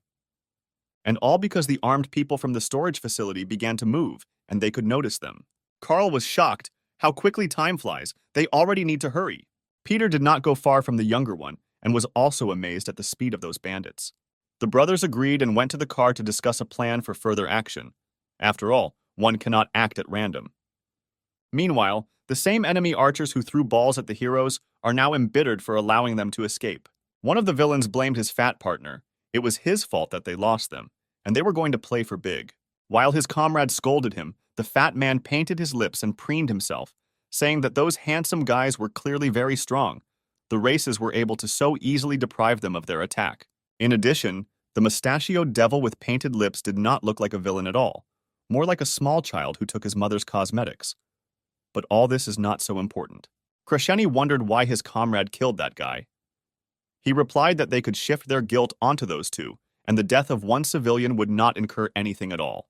While they were arguing, poking each other with lipstick and a cigarette butt, some old man ordered them to stop this farce. It was the four-eyed one who showed them that they had opened the gate and they could begin. Then we were taken to the house of our beloved family.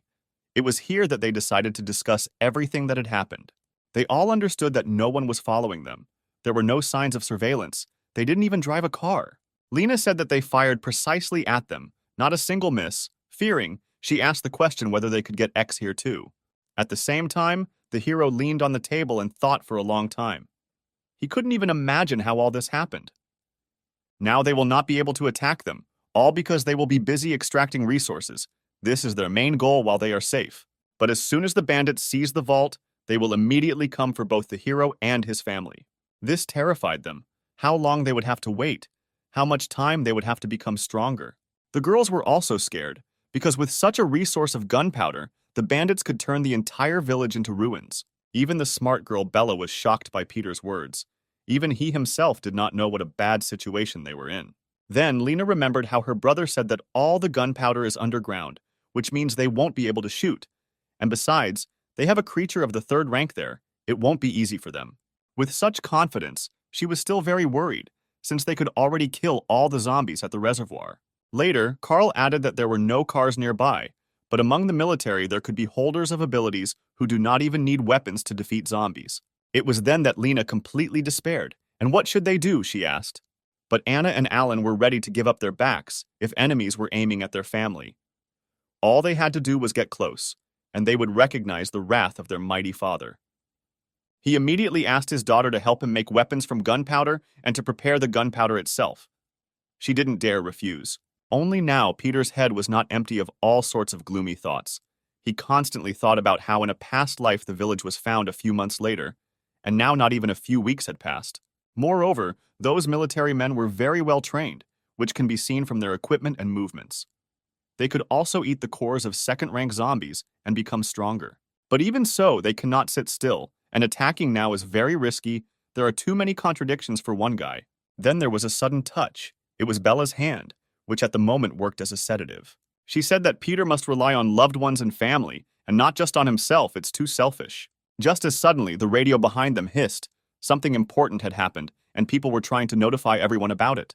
The hero immediately heard them and told them about it. Everyone was incredibly happy about him. As it turned out, they had some kind of small incident. They were able to find a survivor. This guy who was lying on the floor reminded me of someone, as if we had seen him just recently. Peter shouted into the radio for them to tie up the prisoner first and wait for him there.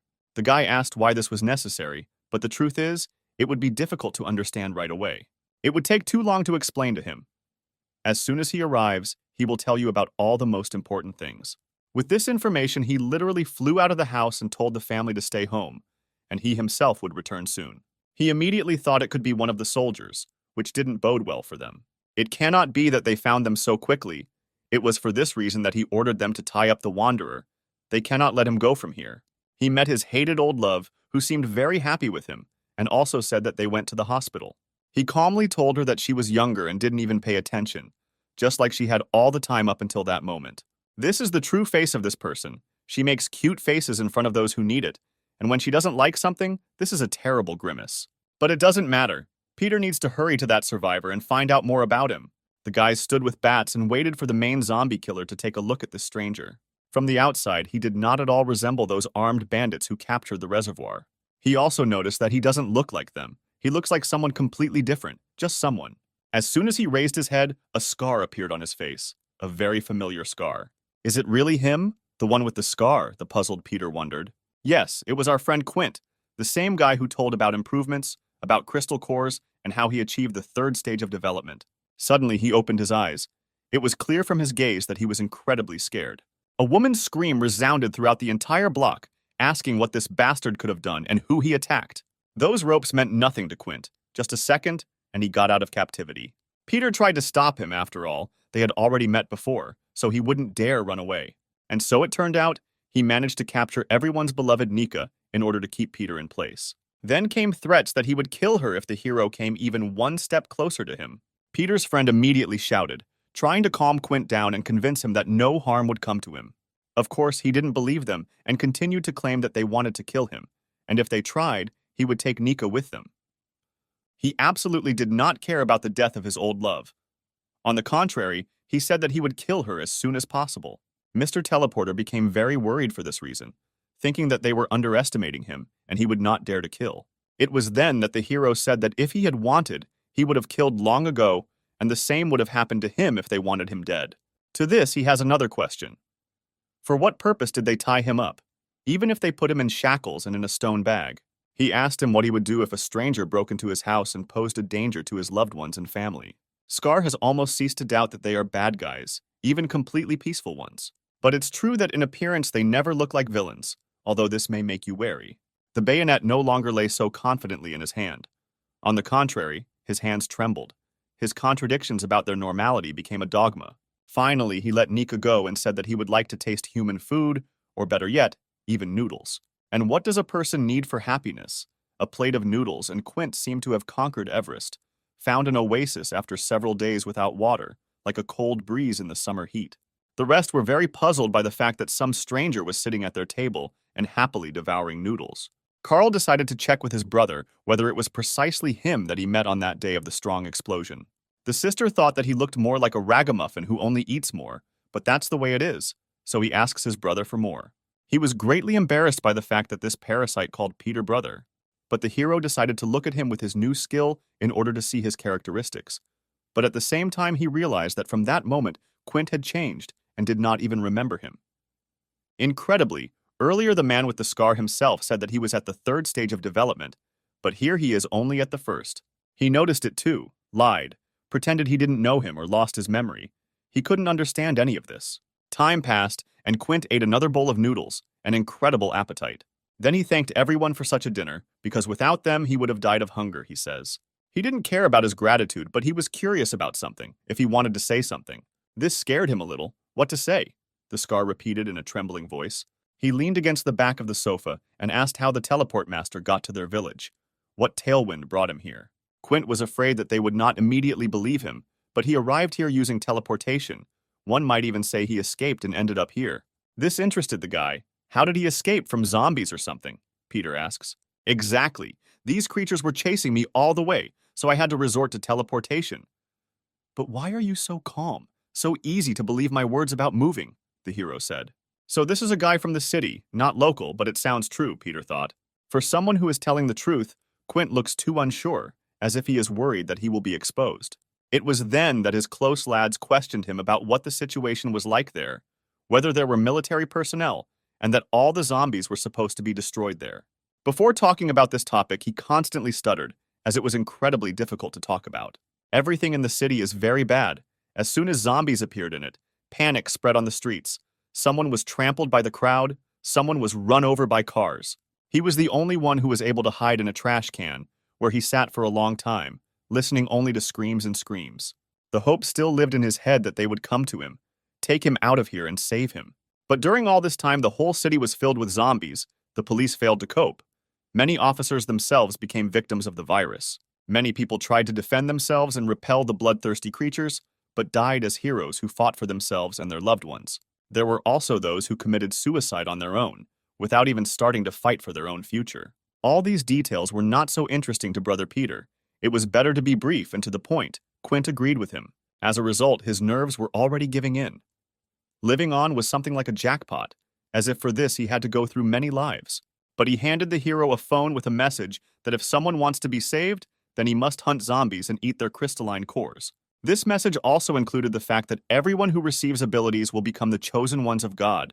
This again amazed the hero. In addition, he received this message only 2 days after the end of the world, when they managed to find out about it. Is it really not the first time that someone, like the hero, has been in such a situation? Peter thought. It couldn't be said that Carl was happy about this, but he understood that the city already knew about the zombie cores. This surprised Quint. In such a wilderness, people really also know a lot about this information. Sister Lena decided to boast about the fact that they had all already eaten 3 pieces. It was like lightning struck him. How did they eat it? He asks. Do you really have abilities? That's it. He considers them lucky, since they are very rare. If only his people from the detachment were as lucky, says the Scar. Carl did not listen to what kind of detachment he had there, and whether he posed any danger to them. On the 3rd day of his survival, Quint decided to join a detachment that at that time numbered 100 people. In addition to dealing with supplies, they often went out to hunt for crystals. You know for what purpose. After 5 days of hunting, they collected the same number of small stones, and then the strongest decided to be the first to try them. Only among all the 5, only the commander survived, the rest became dead, and he buried them with his ability. The commander then led them to fight other groups for supplies, which is when he encountered another ability holder in battle, and a group battle ensued. As the battle grew fiercer, more people had to awaken their abilities, and so Quintus awakened his. Those who were not so lucky became zombies and were killed. Those who received abilities constantly fought. Thus life became more and more terrible every day. Then the man with the scar got tired of being here and he ran away from there. The zombies chased him for a long time, but his ability was his salvation. Carl was puzzled by his words, because he understood that people with abilities were fighting each other for supplies. And his sister added that after hearing what she had heard, she wanted to stay in the village. It was calmer here. That's right, said the impudent Quint, rocking on his chair.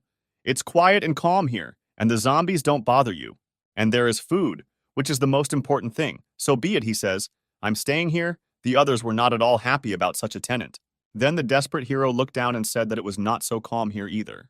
Here he became a little upset and began to worry that it was not so calm here. At the same moment, Peter answered him, Lately they have not been calm here, so you will have conditions. You must help us. Meanwhile, Bella was doing business in the yard and asked if they were done asking the man. That's right, the hero answered, and added that Quint will stay here for a short time and will help in any way he can. He scratched the back of his head, thanked everyone for lunch, and introduced himself. Hello, my name is Quint. Everyone smiled at him and greeted the new tenant in unison. My name is Bella, and I am the eldest here, Alan. I am Anna, the wife of the eldest. He bowed in front of everyone and thanked again. Thank you, Sister Bella, Mrs. Anna and Uncle Alan. The heroine and the eldest were very surprised at how he called everyone here, but everyone received a new nickname.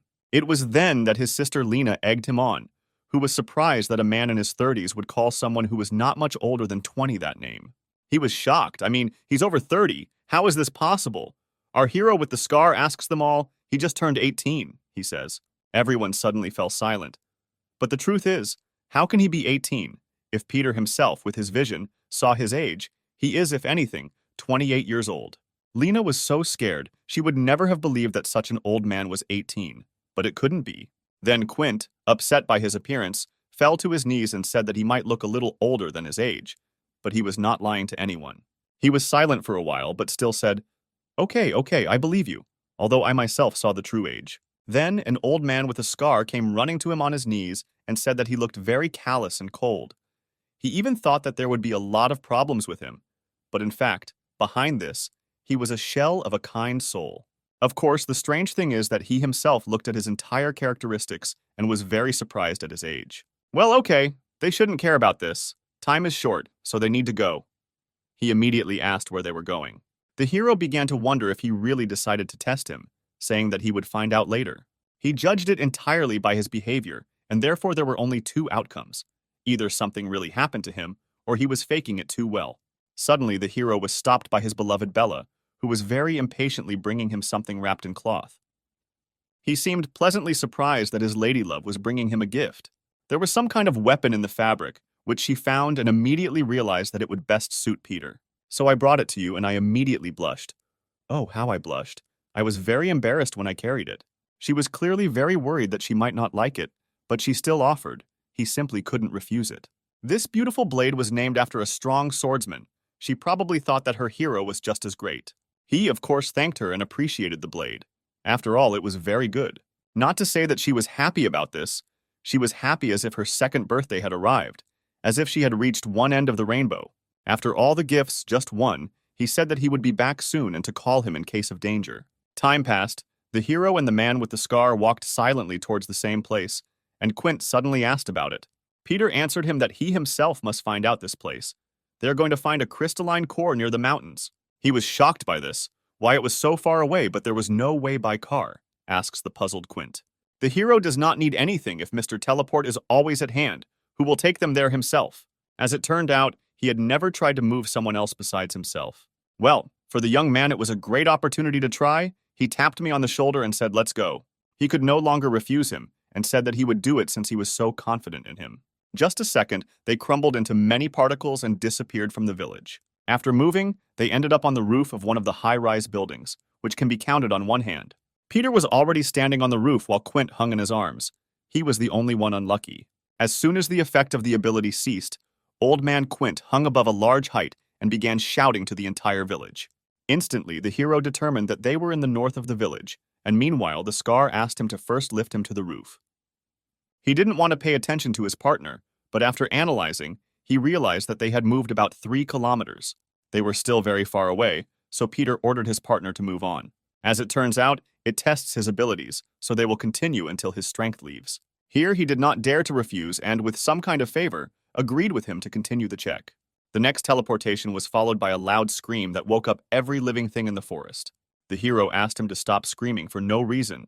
The old man answered him by saying that he had never tried permanent teleportation with someone else. But he didn't care about all the whining and drooling. They needed to hurry. But he had already repeated this several times. "Well, no," he said, then asked, "You can't even give me time to rest." And again he repeated, "They don't have much time, so let's continue." Well, he's not a talkative person. The man was almost at his limit. He could not contradict him, since he had no rights in his house. A little more time passed, and finally they came to the very place where the crystal lay.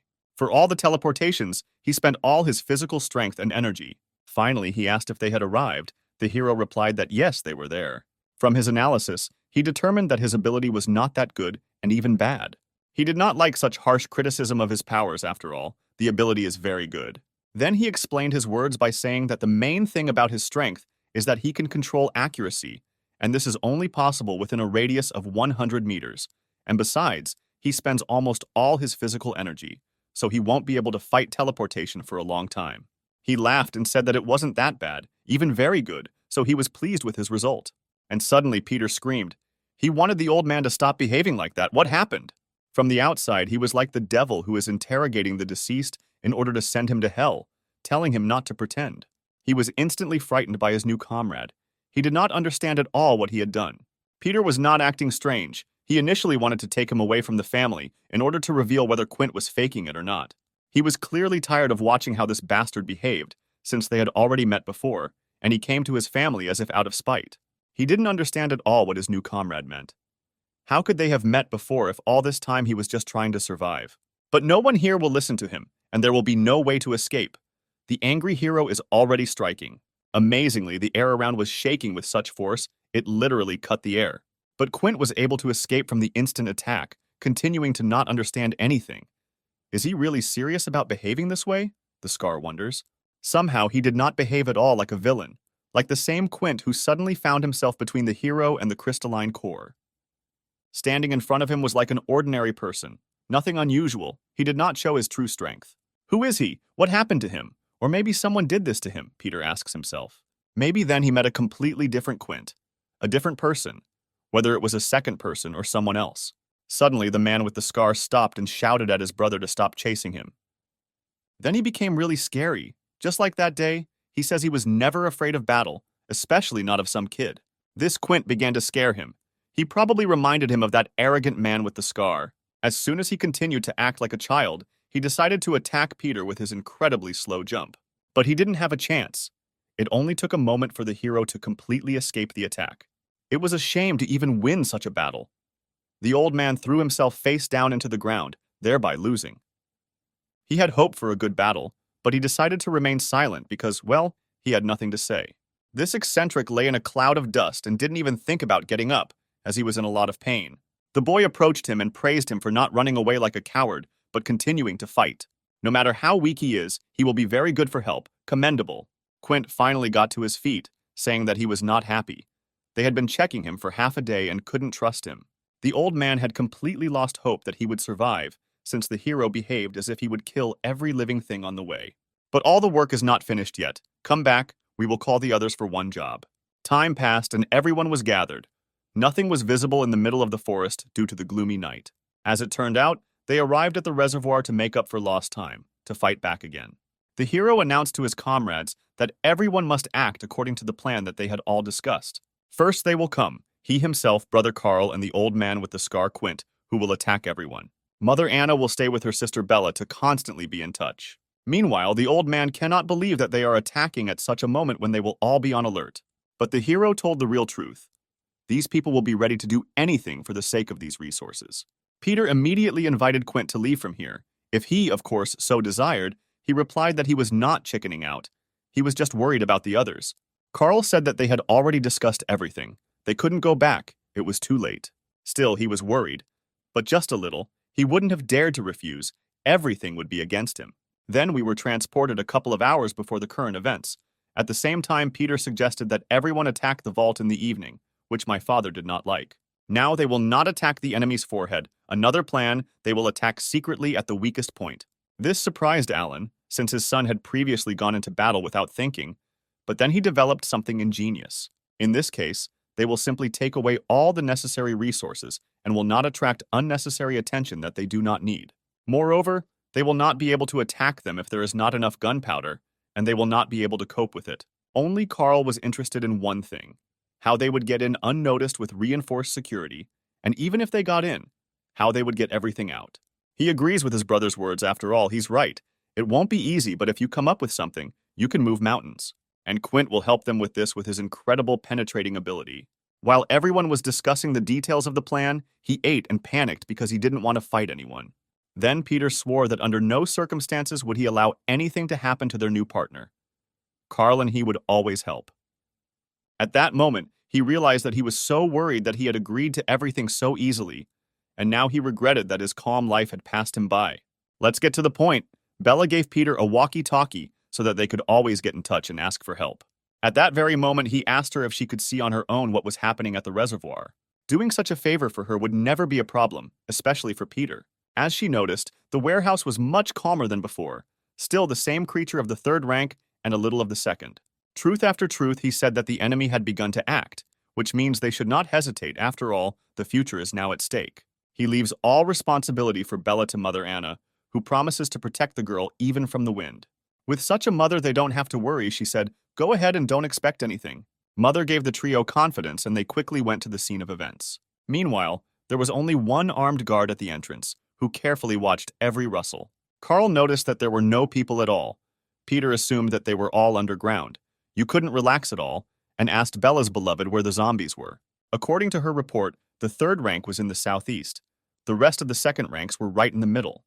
This was a great opportunity for them, since the northwest was completely clear and the bandits were busy defending themselves. Afterwards, he told his brother that with the scar they would go first, and he himself should stay here for a while. Then he approached the old man to point out to him the factory part of the storage facility, and they needed 10 meters lower. There were no longer any problems for the hero. Everything would be done in that very second. And so it turned out he did not hesitate, and the situation became too convenient for them. Quint is a real good guy, she hit the bullseye, but his habit of screaming after the teleport remained unchanged. As soon as he managed to shut the old man's mouth, he did so as not to create unnecessary noise. He covered his mouth with his finger and told him not to make any noise, not making a rustle. He himself realized that he was in enemy territory and immediately fell silent in deathly silence, as if he had found himself in a cemetery. Looking at the situation from the outside, Peter realized that they arrived just in time. The bandits had not yet reached here. There was just one thing that haunted the old man, as if he had met the strongest zombie. And the fault is that there was no gunpowder there at all. There were cannons. Even better. Meanwhile, the night was in full swing. The moon illuminated the path for bloodthirsty zombies and foreshadowed the best outcome for the heroes. At that very moment, Carl began to worry because he had not heard from his comrades for a long time. Perhaps something had happened. Only the same light began to appear near him as during Quintus's teleports. After all, our heroes returned with a big catch and decided to show off what they brought. The brother looked with great interest into the depths of the boxes, which should be overflowing with weapons. Not only guns, the boy said, but also medicines, resources, weapons, and gunpowder. It's not for nothing that those bandits fight so much for such and such a treasure. Immediately after the first call, Peter suggested that they clean out the entire warehouse before anyone noticed them. Carl was tired of sitting still, and he said that he would go with them, and this was not discussed. The man with the scar did not disagree with his words for a minute, instantly agreeing with the proposals. By that time, the enemies had almost arrived to them. No one here would hesitate, not even the enemy. Some monsters destroyed the creatures one by one, their heads spread across the floor and walls. These were the same holders of abilities who attacked the brothers in the forest.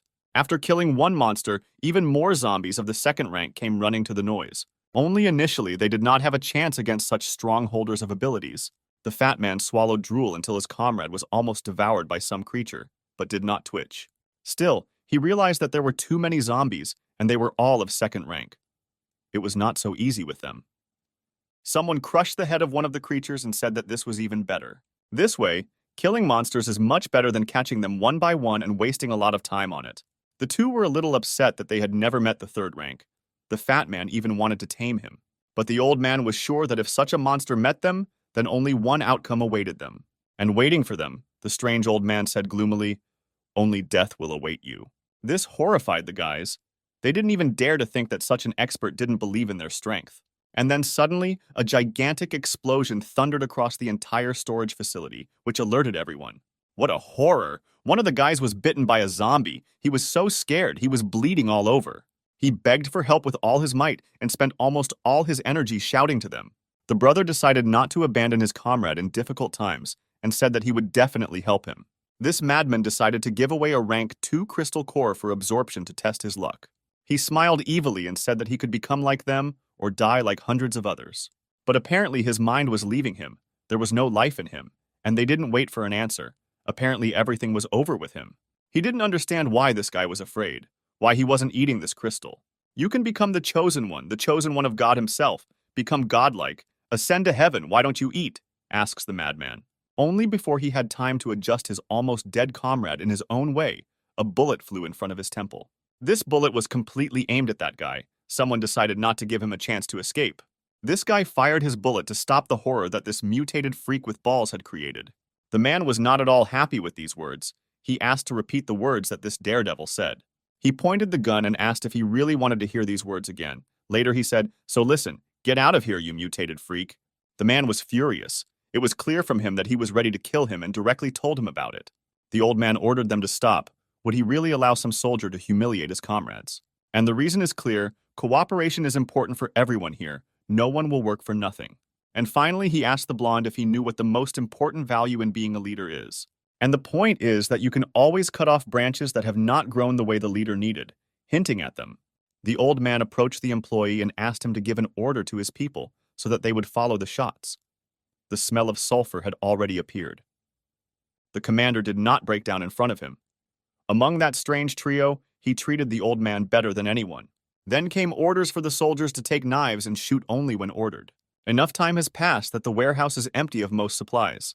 Peter was clearly glad that they were able to take all this, and added that with this, they could arm the whole family to the teeth. Carl was much more shocked that they had taken away so many useful things so easily and smoothly.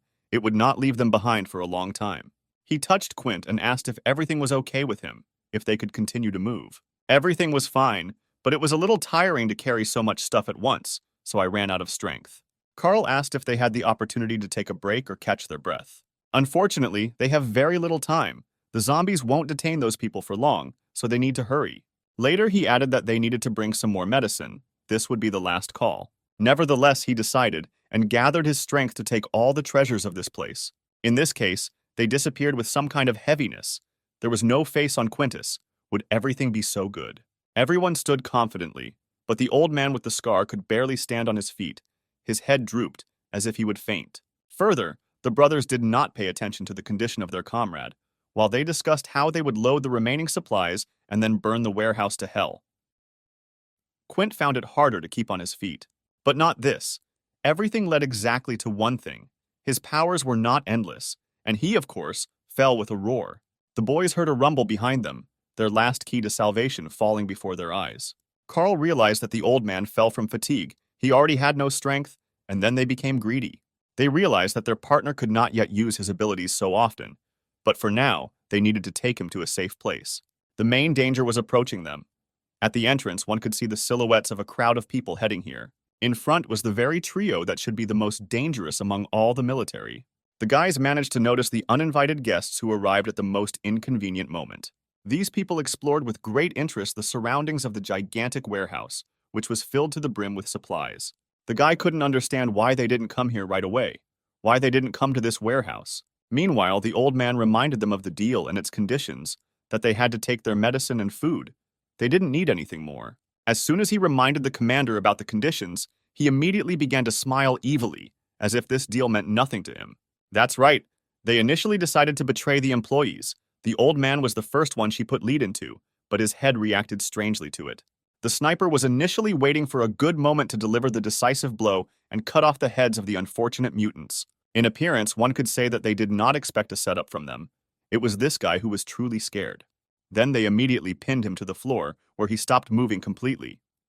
It was not for nothing that Peter called those military professionals. They didn't forget the fat man either.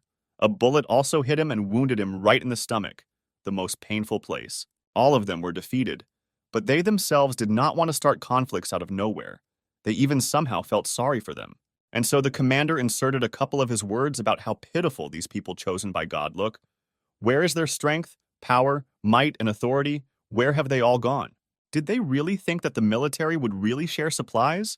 They look like volunteers who are for any battle, the man asks. He poked him with his pistol and said that their abilities do not make them gods. They also do not represent anything. In this world, only those who have the greatest power in their hands will receive everything. And what do you have at hand, mutated freaks? His words were followed by a terrible laugh. This guy began to laugh like a crazy villain. The commander was puzzled. He did not understand what was funny about his story, why he was in such a situation and laughing at his words. What was wrong? Where he miscalculated. But he miscalculated when he lived in the last century. Now it's like the end of the world, unless he forgot, of course, and in such times no power has weight. It means nothing. The world is now ruled by power, incredible power, the strongest, the most powerful. People will walk under it. And after these words, an old man appeared behind the commander, who seemed to have risen from the dead. He then tried to shoot him with a pistol, although he had just recently been shot with a high-caliber rifle that should have turned his brains to mush. And so it turned out, not a single bullet did any damage. They all met the old man but passed by. This useless lead seemed to push his wrinkles apart. Each collision with it turned him into fog. The commander was completely frightened by this monster. He called it a monster that cannot be defeated in one's right mind. The others were also shocked by this force. The commander ordered them to fire from all guns, but would it help them? Although they had nothing to hope for, Initially, someone planned such an outcome, and someone shot every soldier. This was the same victim who turned out to be a zombie and fell under the control of a fat, handsome man. What will the commander do now? It must be unfortunate to die at the hands of a comrade, whom the commander himself killed with a pistol from his own hands.